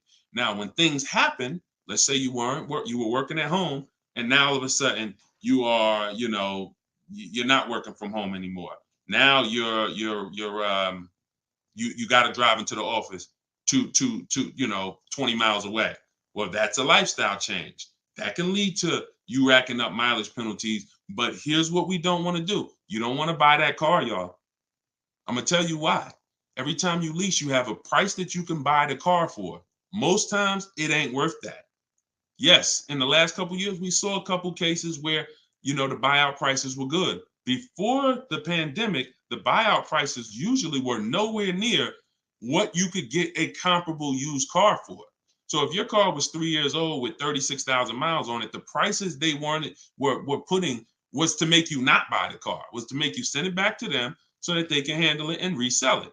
So if the price wasn't worth it to begin with 36,000 miles, I've seen people, you go over your miles and you're like, I'm over the miles, I'm just going to buy it. The price wasn't worth it with good mileage. The price wasn't worth, if you had 36,000 miles, that car wasn't worth you buying for the buyout price. You actually have 48,000 miles and they want you to pay the same price for it. So it's important that if we have to deal with penalties because we didn't structure the lease correctly, or because we didn't quite know what we were going to be driving, or we had a lifestyle change, taking the penalty and applying it over to our next deal is always, not always, but in most cases, going to be less money than us buying an overpriced car with high mileage now. We cannot just keep buying our leases without doing a market check. So when you asked about how do I get out of a lease with negative equity, all you can do is find out what the penalty is. There's 3 ways that you could get out of this thing. You could either pay the difference. So if you got, you could wait until your mileage, and this is, all right. If you have negative equity on a lease, I don't even like to call it negative equity because there's no such thing as negative equity on a lease. There's penalties. That's different. Penalties on a car you purchase. Yes, there's negative equity. You bought it, you have a loan on it. The value is not worth the loan. Negative equity. With a lease, we have penalties, over mileage penalties. And now some people will say, well, I'm going to go over mileage. I'm going to get out of the lease 3 months early. But you don't realize if you get out of the lease early, what do you still have remaining? Payments. Three months of payments, 6 months. Who's ever had a dealer say, hey, don't worry about the payments. We'll take care of the old payments. Who's ever heard that? Type me if you've ever had a dealer say to you, don't worry about the old payments. We'll take care of the old payments. Okay, lots of you. The problem with that is the payments don't disappear. They always get rolled over to the next lease. They always get rolled over to your next deal. So what I want y'all to start doing is I want y'all to see that. The money is not hitting. When you have negative equity, 5,000, you got this baggage from your old car, it does not go away. It gets either transferred or you can pay off the difference. So the key is to stay out of negative equity, to stay out of penalties, because yes, once you have them, they have to be accounted for. We got to find our great deal, and then we got to bring our penalties over on top of the great deal. That's all we can do. Now, you better try to see what your car is worth selling it, because you said you're over miles. You call your leasing company, you get your payoff, you find out what your cash offers are. Go to Vroom. Vroom's out of business. Sorry, CarMax, Driveway, Carvana, AutoNation, and Kelly's Blue Book Instant Cash Offer. You can go to Car Guru, Sell My Car Too. These are all people that give you cash for your car. That's what your car is really worth, what those companies will pay. Whoever's the highest bidder, we take that. See, what I'm teaching y'all, and some of you are going to get it immediately right here, right now. Some of you, it's going to take a while to get the fact that your money comes when your savings come when you start learning to make people bid instead of getting one offer. You get the most money when you start learning to make people bid. And so what you have to do is get multiple offers, find out what your car is worth. When you go on those websites, when they ask you, is it a lease, say no, because their websites are set up to where if you put it's a lease, it's going to automatically trigger that they can't buy it. But they can buy it. We've been doing this, y'all. I got hundreds and hundreds of members in Cars from Home University. We shop all around the country. You must put no when you're getting offers for a lease, because their computer is set up to automatically think that it's a third-party restriction and they can't buy it. But when you call your bank, you're going to ask them, do I have a third-party restriction? If they say no, then that means you can sell to anybody. But again, the way these companies are set up, they saw us making all this money on these cars, and the bank said, no, we got to do these third-party restrictions. And it was so many people going to those websites saying, oh, I'm about to sell my lease. And then they would get there, or they would talk to them and they would say, no, we can't buy it because it's a third-party restriction. So they just made their website default to, we don't buy leases, but we do know if you don't have a third-party restriction, they can buy your lease. And it's very important for you to know that. And if you do have a third-party restriction, it doesn't limit the fact you can sell and make money. It limits who you can sell to. When you have a third-party restriction, they say what they're saying is you can only sell your car to a dealer that makes the same brand. You cannot sell to a third-party, Carvana, Driveway. You can't sell to them directly. You can only sell to a dealer. So what does that mean? I see y'all lighting up the likes on TikTok. Can y'all keep tapping the screen? Let's keep those likes going up. I see it. I appreciate it. And thank you to everybody sharing. So when you are, I just got off my point, but I know it was about selling. So multiple offers, y'all. This is all in the book, Car Shopping for People That Hate Car Shopping. Who has their copy? Who got their copy? We'll continue. We got about enough. We got some more time. We're going to keep doing Q&A, but who got their copy of the book already? Who got their 75% off? I really want y'all using this. The book is affordable for everybody. Everybody. All right, especially at 75. Now it should show, make sure it's not showing the $97 price. That's the normal price. I see you, 5150. Okay. All right, I see you, Jimbo. Okay. Okay, I see you, Diane. I appreciate you. Okay, and I want y'all to use it. Don't read it, use it. That is like literally it's an action guide. That ain't a book you read and then you have a bunch of things you got to remember. I'm walking you through the process step by step. And again, everything I teach is in my videos. So I don't hold back in my videos, but I do want y'all to have access to all the information in one place. If you don't want to cycle through all my videos to try to find it. All right, is it worth buying a car from Carvana? That's a great question, Danny. It depends on if it's the best deal in the market. Danny said, is it worth it to buy a car from Carvana? Now, you can put anything in there. You can put Driveway, any of these online sites, online car buyers, online used car sellers.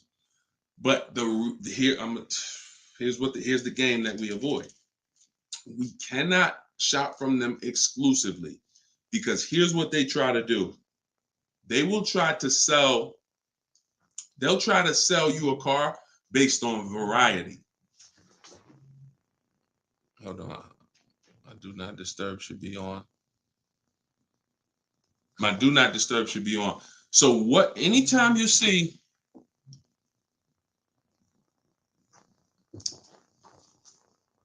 hold on one second. I keep getting a call and I don't know why it always does this. I don't want to lose the people on Instagram. Hold on, Instagram. We got you.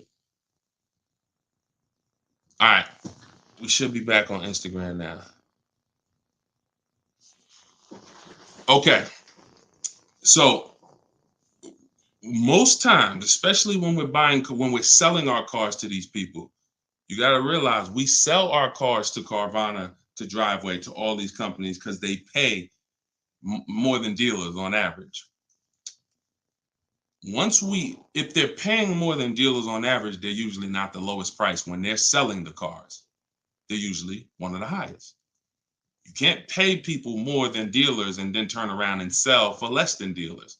That could be part of the reason why Vroom went out of business. But whenever we shop for a pre-owned car, Carvana is always on the list. Whenever we shop for a pre-owned car, CarMax is always on the list. Driveway is always on the list. Why? Because we shop everywhere there's a used car. You may have been trained to shop local with used cars or to shop I only go to Car Gurus. Then you're missing the stuff that's on cars.com. You're missing the stuff that's on carfax.com. You're missing the stuff that's on Driveway. You're missing the stuff that's on CarMax. So we got it just the same way. If we were buying a baby stroller, we're going to go to Walmart, right? .com. We're going to go to Amazon, right? We're going everywhere, right? That's the same way we got to be when we're shopping for used car. Carvana is just one marketplace. And unfortunately, there are people who shop from them exclusively because they're like, oh, I just love Carvana. I don't have to go into the dealer. And they don't realize that, one, what I teach you won't be in a dealer more than 30 minutes. And also, if I'm not checking their prices, I'm going to overpay. And I'll literally have I didn't have to go to a dealer, but I got a car in my driveway that I could have got for $5,000 less if I just shopped around the right way. I did just mention Auto Trader. Auto Trader's on our list, Alex. Auto Trader is one of our marketplaces. It's one of the marketplaces we shop on. It's just like a Walmart. It's just like a Amazon.com. Auto Trader is a big one. We definitely don't skip any used car marketplace. Now, we don't use Auto Tempest because Auto Tempest pulls and aggregates some data from other people's websites. They're not their own marketplace, so they can't get all the data. So that's why I don't use them. We just go direct to the marketplaces themselves because no company has the rights to market everyone's product. And so as long as no company has the right to market everyone's products, the only way we're going to see all the product is by being on all the marketplaces. But I'll show you how to do this quick. This shouldn't take you more. Look, y'all, this is going to sound crazy, but it shouldn't take you more than 60 minutes, 90 minutes to get your best deal on a car. No, 90 tops. Tops. Not only do I want y'all saving thousands, I want y'all to save time. Deciding what you want, shopping, test driving, that takes time. That's fun. Getting the deal, that should not take you more than 60 to 90 minutes when you learn how to get bids. Okay. And the more you stick around, the more you use what I teach, you're going to make deals and save more money in like less time. Does he lease to buy? No, we don't do lease to buys. We don't mix the two. Leasing is its own benefit. That's a great question. Great question. Let me put the banner back up for those of you who want to get the book. See, if you don't want to have to remember all of this, grab your book. My new book is called Car Shopping for People That Hate Car Shopping. It's digital, so you could download it, be literally using it in 2 minutes. And just go to deshonsbook.com. It's 75% off for our launch. and you can get your copy. If you're on Facebook or if you're on Instagram or TikTok, you could go right to my bio, click the link in my bio, get your copy while it's 75% off. Price goes back up to $97, I think, after 30 minutes. All right, so your payment is over $1,100 now, and look, that means your loan is probably somewhere around 60 grand or more. Depends on how much it depends on what your term was. So if your payment was $1,100 a month, on a 5-year term, that's a $60,000 loan. That's about a $5,500 loan on a 5-year term. So you want to look at other ways to acquire that car. Is there a way that I could have been in this car for less money? Now, watch this, Gigaware, because he's being honest. My payment's over is $1,100. If you are buying that car and your intention is to keep it, and that means your intention is to keep it for 8+ years, you're going to pay off that car, and then you're going to just, start to catch once you don't have a car payment, you can start to catch up to the person who leased, because the person who leases is always going to have a payment. That's the downside about leasing. There is no opportunity for you to pay off the car, and you don't want to. Again, it's not like when you're not keeping cars long enough, you're getting great lease deals. It's not, the goal is not to pay off the car. The goal is to drive the most car I can for the least amount of money. That's the goal with a lease. The goal with a purchase is to now pay off the car and start to now keep the car long enough for the depreciation to cool off. Depreciation is the value that it loses every year. Thank you, Becky. Good to see you as well. Long time. Great to see you. So depreciation is the value the car loses every year. When you buy a brand new car, you lose 20% the first year. Then you lose 15%. Then you lose 15%. Then you lose 12%. Then you lose 10%. And as you keep the car longer, it gets to a point where you're only losing 5% or so a year. But you must keep that car long enough to get to that point. And what many of you have been taught to do, you may have been taught to, man, I buy my cars and then I'm replacing them in 3 years. I'm replacing them in 5 years. Now you know I'm replacing my cars when they're losing the most value. That's not when you want to replace a car. You now bought the car, it's losing value like crazy for the first 6-7 years. Now, perfect. It's going to cool off now. It's paid off now. Now I can start to recoup some of all that money that I put into that car. But most people don't do that. You may have been taught, I just go and get another car and I start the process all over again. So not only are you never getting to benefit, not only are you always having a payment anyway, you're not getting the benefit from all the money that you're putting into these cars. You're never allowing the depreciation to cool off to where you got no car payment and you just got a car out there and you can stack some of this money up. It just happens all the time. It's an issue of not understanding leasing. Leasing is for short-term people less than 8 years. Purchasing is for long-term people more than 8 years. And don't worry, we'll continue to go deep on this. All in the book. So anyway, anybody who wants to really know this and have it all in one place so they can use it, if you're shopping for a car now or in the next 12 months, you need this stuff right now. I got tons of videos all over all my Facebook pages. But if you want all the information in one spot, get your book at 75% off. Just make sure that it's not showing the $97 price. Whenever you click to the website, make sure it's showing the 75% off price. So you can purchase off the bank loan. I don't know what you mean by that, Skinner. Is it smart to lease and then buy it out? No, see, and again, that's a very common question. Yo, what's the benefit of that? I mean, somewhere along the lines, we heard about leasing to buy. We don't want to, you're only leasing because you don't want to buy the car. You're buying the car because you want to keep it and take care of it for the long run. I see you, Dr. Coop. Congratulations. She said, I got the book. Enjoy it. Use it. Don't read it. Use it. And, I really can't wait to hear your success story. There's no reason. Look, when I'm going into a lease, and you got to have this in your tool belt. Some of you, your children are not going to keep a car 8 years. You're going to need to set them up to get a great lease. Yeah, you might be a person who like Deshone. I just buy my car, man, I keep it 10 years. If that's you, type K for keeper. Most times, if you buy your car, you keep them 10 years, type K in the comments for keeper. Thanks, Ambi. Said keep killing it. Appreciate you.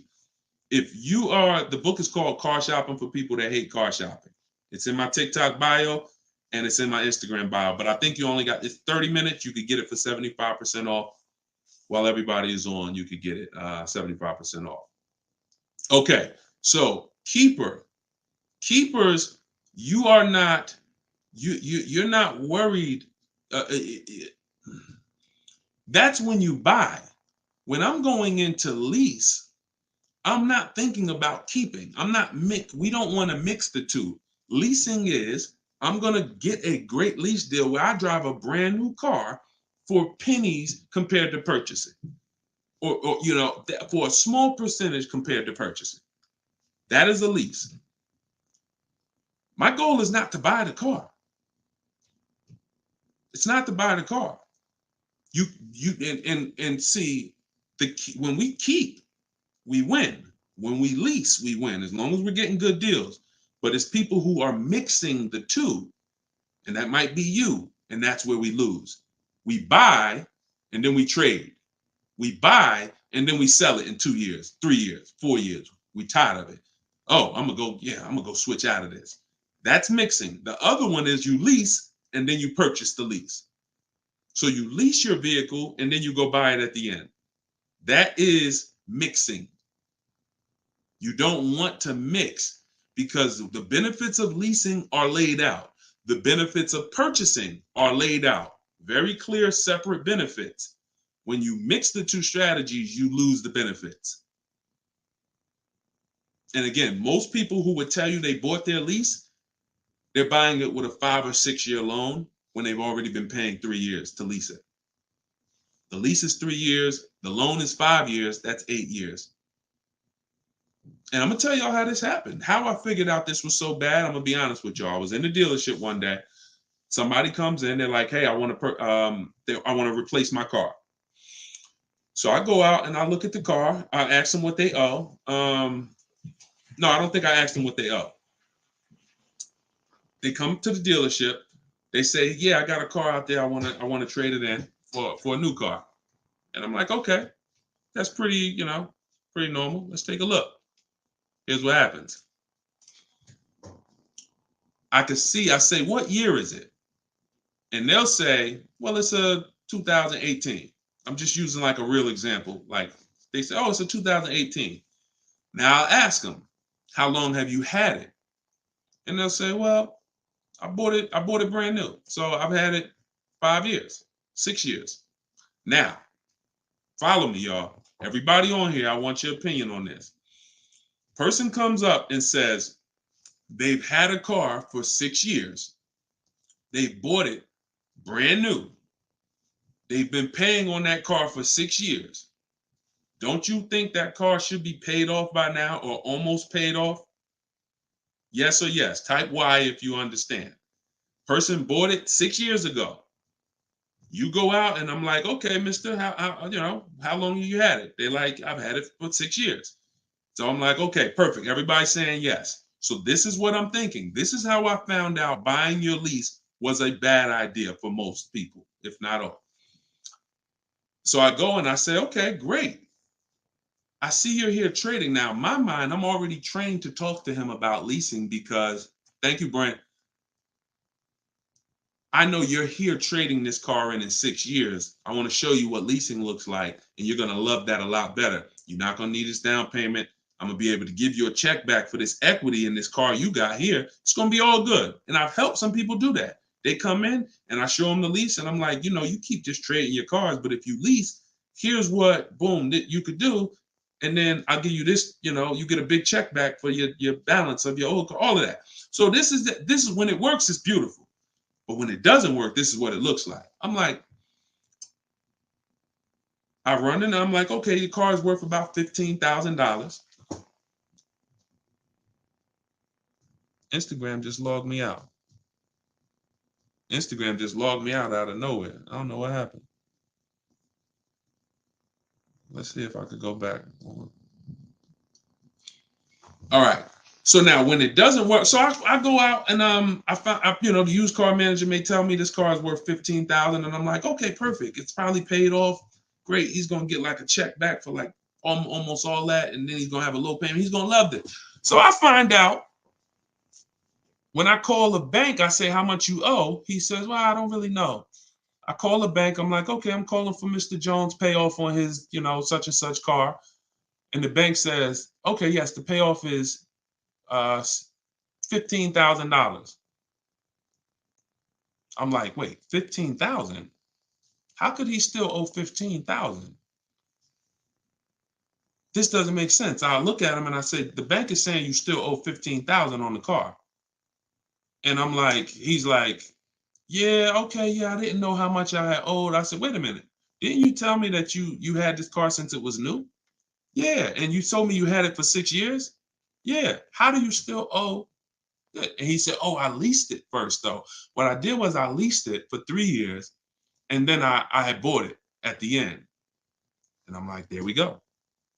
That's the problem. You leased it for 3 years.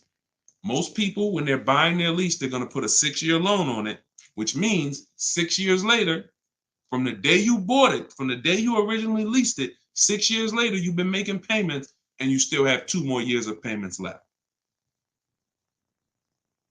That's actually, I'm wrong. That's 9, 3 years of payments left. Happens all the time. So I literally, y'all, smart people on here, you'd never take a 9-year loan, right? Type never. You never take a 9-year loan. If you're enjoying, please subscribe to the YouTube channel. If you're not subscribed already, we still got probably 400 or 500 people on here throughout all the platforms. If you, whatever platform you're on, make sure you're following us, because this is the stuff we do.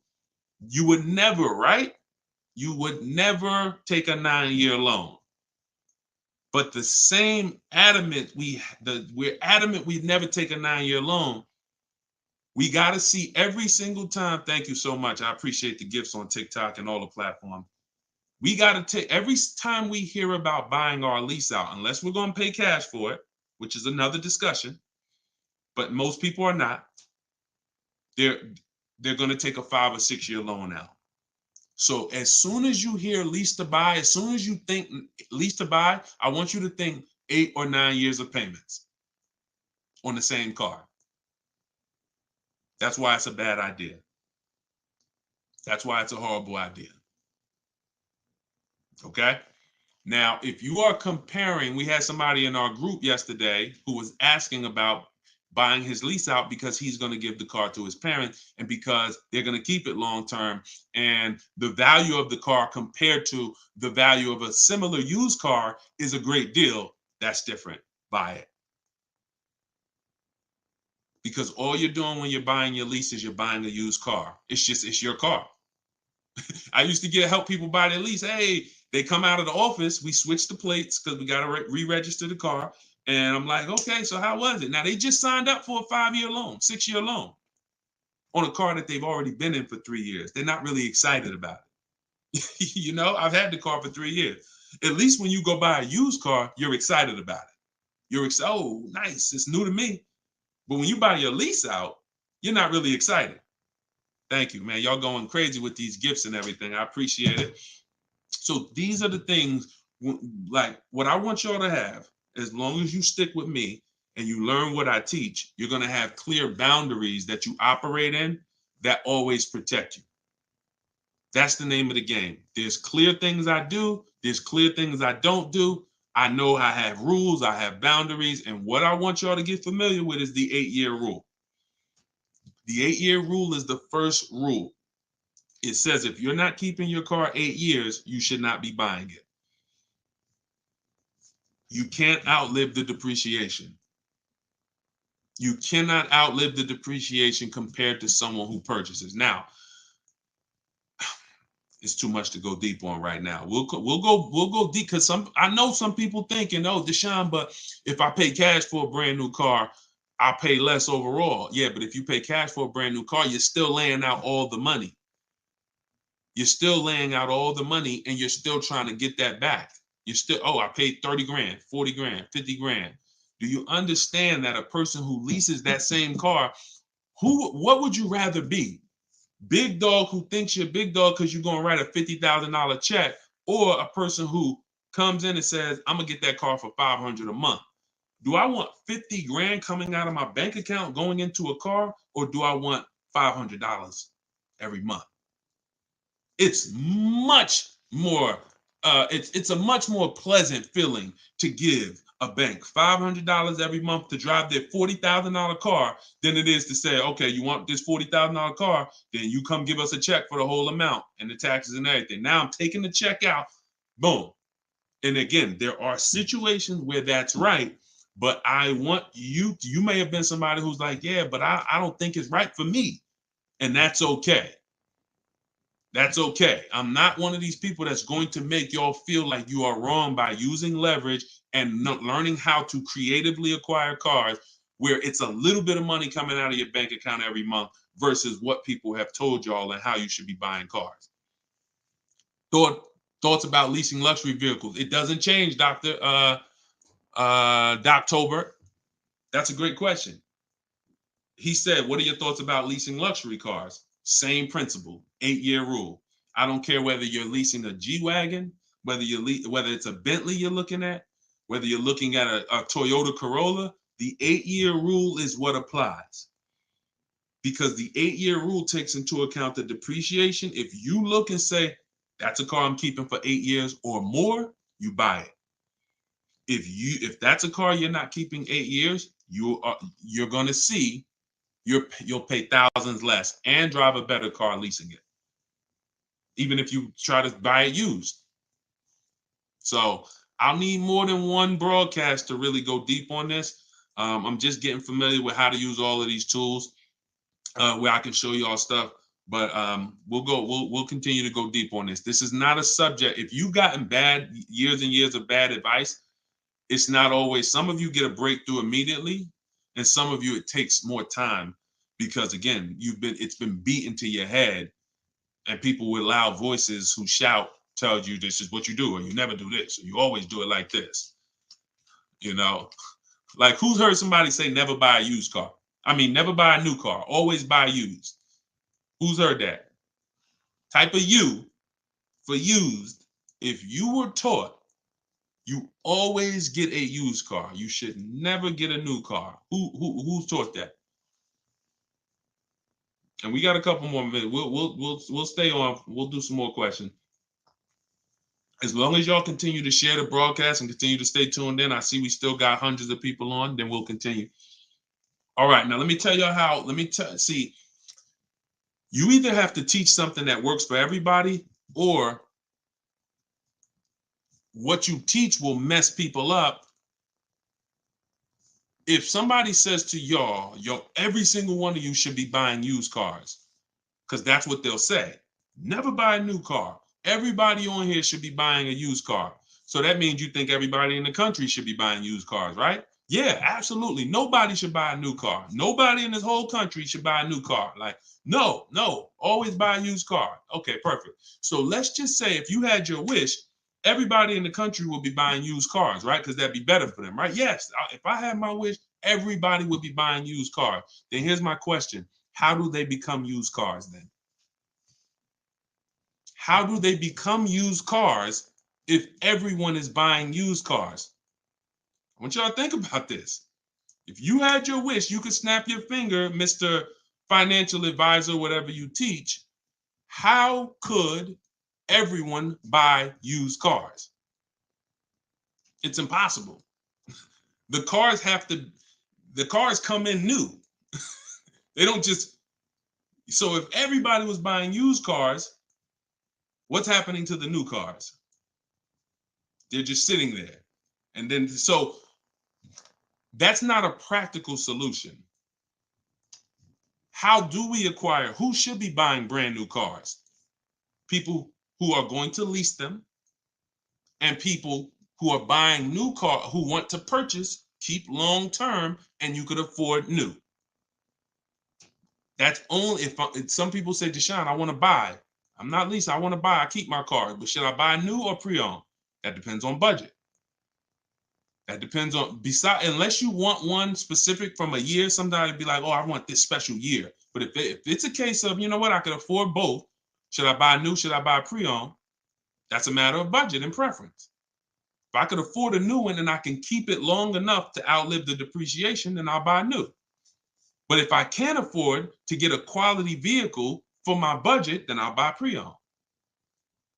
And some people want to treat themselves. Some people like, I only get a new car every 10 years, Deshone. I'm going to get something new. That's fine. That's fine. As long as it's long term, because time heals all wounds. We killing the likes on TikTok too. I appreciate everybody tapping the screen. Y'all still running the likes up. Appreciate it. Shout out to the subscribers. If you haven't subscribed to us on YouTube yet, please, we invite you to subscribe. This is what we'll do. You'll get notifications of when we live, so you can make sure you tapped in. I see you, Barbara. She said, I just bought the book. I appreciate everybody who got the book at 75% off. This is the launch. I'm excited. As y'all saw earlier in the broadcast, we're already rated 4.94 on Goodreads.com. We got 31 reviews. That book, Car Shopping for People That Hate Car Shopping, has been really changing people's lives and the way they shop. It's a tool. It's not something you read. It's something you use. So get your copy at deshonesbook.com, 75% off, or you can scan the QR code, or if you're on Instagram or TikTok, just go to my bio. And as long as you're seeing this, you still should be able to get it at the 75% off price. And it's immediate download. So, and you'll see as you read it, there's a reason I had to make it a digital book. I couldn't print it because it links to videos, it links to docs, I got scripts that it links to.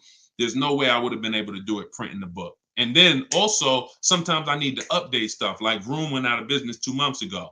If I would have printed the book, now Vroom is, I need to be able to update real time when something happens, and I couldn't do that with a print book.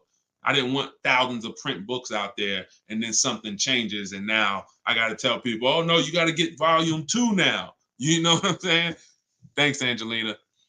All right, so Dr. Coop says, I have a paid off Toyota. I don't want to trade it. Should I have a down payment? You don't need, look, if you can find a deal on the vehicle you want below your budget with no down payment, then do it. You said you have a paid off Toyota. You don't want to trade it in. Now, here's what I ask people. You put the vehicle to use, because if you're going to go and get another vehicle, then you're going to be paying for that vehicle. You don't really want, the only people I recommend have an extra vehicle is if you're a high mileage driver. Who's a high mileage driver? You're driving over 20,000 miles a year. Over 20,000 a year, type HM for high mileage. These are the only people that it benefits you having a paid off car like this. So sometimes it's worth it to buy your car, pay off the first car. And here's what I like. All right, so we got a lot of high mileage drivers watching right now.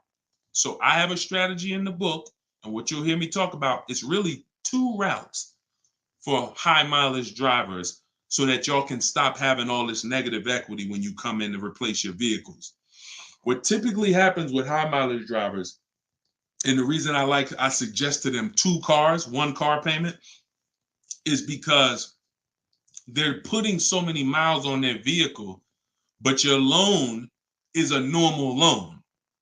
Your loan is a 5-year loan or a 6-year loan. Those loans are made to go down for the normal or average driver. And even the average driver is going to have negative equity on these loans in the short term. So when you are destroying the value of your car because you're putting 20,000, 30,000 miles a year on it, it's going from being worth 20 grand one year to now it's worth 12 grand the next year because you put 30,000. You're destroying the value of it, but the loan that's attached to it is not moving. This is the indicator that the loan and the purchase price or the value of the asset is totally unrelated. They don't matter. That's why you have to make sure you get a good price on the asset. You can't just pay attention to what is my loan doing, because your loan doesn't tell you what you're really in the car for. So check it out. You now are putting all this mileage on your car. You come in 4 years and you're like, hey, you know what? Car got 200,000 miles on it now. Let me go ahead and trade this thing in. Problem is, 200,000 miles, you still got 2 years left on the loan. You still owe 15 grand. You still owe 12,000. You still owe 20,000. And you are now seriously hurting your value, your next deal, because all that baggage you got to come to this next deal. The solution to stay out of that is to make sure that you are having either, I teach either 2 routes. Well, the third is really just be a long-term person. You could drive 30,000 miles a year. And if I'm a long-term person, I'll just have 300,000 miles on my car in 10 years. And then I just go switch it. It's keepers here that's long-term people, high mileage drivers, and they get their car. That thing got 250,000 miles. It's mostly highway. And in 8, 9, 10 years, they go and they replace it. No need to lease. Again, continuing theme. Long-term, don't think about leasing. Because some people who just tune in and they catch a brief, oh, is this so everybody should lease? No, that's what I'm trying to tell y'all. Long-term people, long-term purchase, you buying a car for your kid in college and they're like, yeah, I'm gonna keep that thing for 10 years, man. You know, I'm boring. Great. But most kids are not. They're like, hey, when I get my job, when I turn 24, I'm probably gonna want something different. So if you're not a long-term person, you should be purchasing. But I mean, you should be leasing. But going back to the high mileage, y'all, this is how it works. The 2 strategies for high mileage drivers is to have one separate car, you pay that thing off, and now that becomes your mileage car, and you go and lease a nice car. This is beautiful. This prevents you from having 2 car payments, and this allows you to have a nice car that you're not destroying. So you pay off that first car. If you're going to go this route, your first deal is a purchase, because you're going to get that first car, pay it off, could be new, could be used, but it must be quality. Pay it off, and as soon as that car is paid off, now I go lease my nice car. So I might be putting a high mileage on that first car I'm buying, but once I go lease my nice car, now I got a payment over here, my nice car is over here, and this is when I take out to dinner. This is when I want to go out and have a good time. I don't want a car that I'm just always putting, 30,000 miles a year on. Now I split it. And this has allowed so many high mileage drivers to continually be able to predict what they're going to put in these cars, because now they can't. You cannot predict how much y'all are spending on these cars, high mileage drivers. Y'all are losing so much on resale value. Your loans are just so high and they're moving slow. You don't know how much you are losing, but I break it down for you. It's thousands. You can't destroy the value of a car and then go trade it. It follows you. So that's one strategy. Second is a high mileage lease. Second is straight up. First time I experienced this, I had a guy came in and he was bringing back a lease with 75,000 miles on it. And I asked him, I said, man, I didn't even know. And that's my ignorance. I was selling cars and I didn't even know that was available. And I said, let me ask you a question. How long you been doing these, like, what do you do? He's like, I'm in sales. Like I do 25,000 miles a year, every year. I said, okay, wow. And you lease your car? He said, yeah. Because I already know what a good lease deal is. I just didn't really take into account back then. This is probably 2015. I didn't take into account a high mileage good lease deal. And when he told me what his payment was, and he said, yeah, I come back 75,000 miles. I drop that thing off. I pay my payment every month. Now here's the thing. He might only be paying $150 or $200 a month more for his super high mileage. But that's much better than him buying the cold car, destroying the value, coming back and trying to trade it with 10, 15 grand negative equity. So strategy, you are not really purchasing cars with strategy until leasing and purchasing is in your tool belt and you know when to use which. For your family, not just you, for your family. It's not just you. All right, so great questions. So this is the type of stuff that's in the book. Everything's in the book. Whether you see me live, whether you see me on social media making videos, you're going to get all the information. You don't have to worry about, oh, Deshone is holding back info. It's not. Now, Access to me, yes, I have access. I have a Cars from Home University where I coach people personally and we work together. That's access. But as far as the information's out there. It's how you want the information. We'll get it to you anyway. If you want it all in one spot, get the book, get Car Shopping for people that hate car shopping. Download it now. It's 75% off. Scan the QR code or go to deshonsbook.com or go to my Instagram or TikTok bio and get your 75% off copy. But other than that, you don't have to worry about not having the information. See, what y'all have had to deal with is how do we make great car deals? How do we not pay penalties when we don't have the information? But now the information's here. It's here for you. It's just you got to decide, how do I want the information? Do I want to look through all Deshaun's videos? I got a video on every topic. More videos to come. They're not in order, and they're for different people. Some of you are going to purchase used cars. Some of you are going to lease. Some of you are going to buy a new car. Some of you are going to pay cash. Some of you have good credit. Some of you don't. So throughout all those videos, you got to sort through that. In the book, you're only following one path. When I do videos, when I do a book, it's like one path. Let's stay focused so that we can keep you on track. That's why it's step by step. Yeah, that's how the book is designed. All right, how do you purchase a vehicle without proof of income? That's tough. You need other things that are going to weigh. That's a good question. So if you don't have proof of income, credit profile gets you approved, not credit score. So proof of income is usually only required when you have a lower score or you have a new company, new business, and they need some type of way to, try to, make sure they're going to be all right recouping their money. How is this car going to be paid? So if I didn't have proof of income, then I got to work on credit. Or I got to have a lot of cash. And even then, what's the reason we don't have proof of income? Once I know that, I could better explain. What's the reason we don't have proof of income? Seems dealers don't care about mileage if you release with them. That's now good time. So now watch this, y'all. This comment just came in. We'll still cycle through all the comments. We got another little while in this hour. We're getting through as much as we get through. It's good time on YouTube said, seems dealers don't care about mileage if you release with them. Absolutely a mirage. I asked y'all earlier, who's had somebody a dealer say, oh, we'll take care of the old payments. We'll take care of the mileage penalty. It's absolutely not true.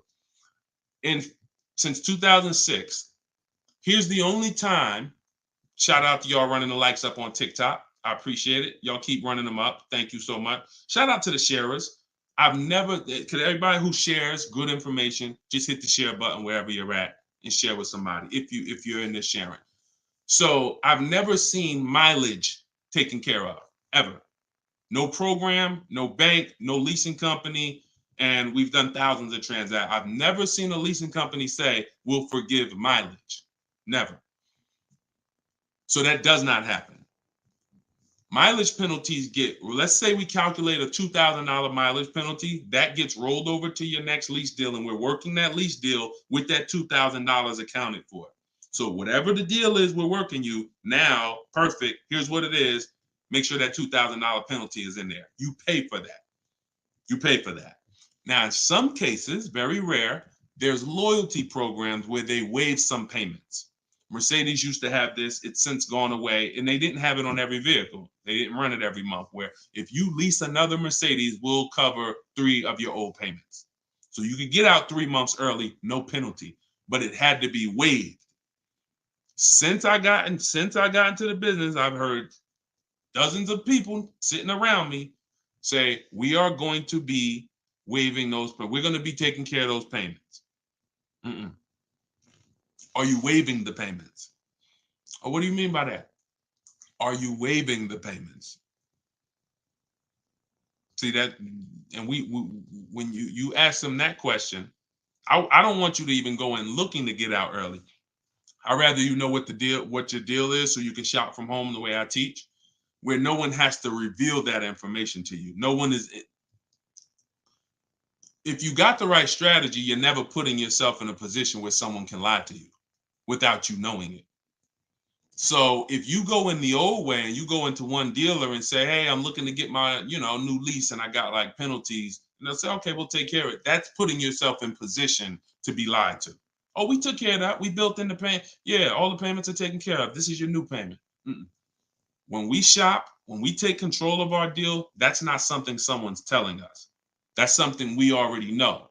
Because when we're over on mileage, we always want to see how much can we sell the car for. I was over mileage on my Jeep, sold it, still made money. Still made money. There's plenty of people who go over on their mileage and can still sell their lease and make a lot of money.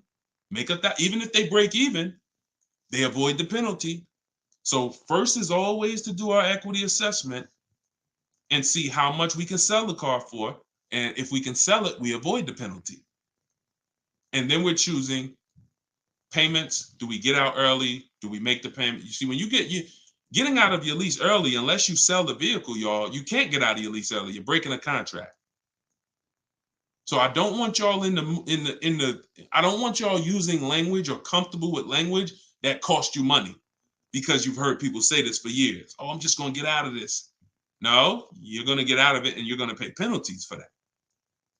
So because they've taught us, or you've been taught, oh, you can get out, no problem. You call the dealership, hey, you know what, y'all? I bought so many cars from y'all.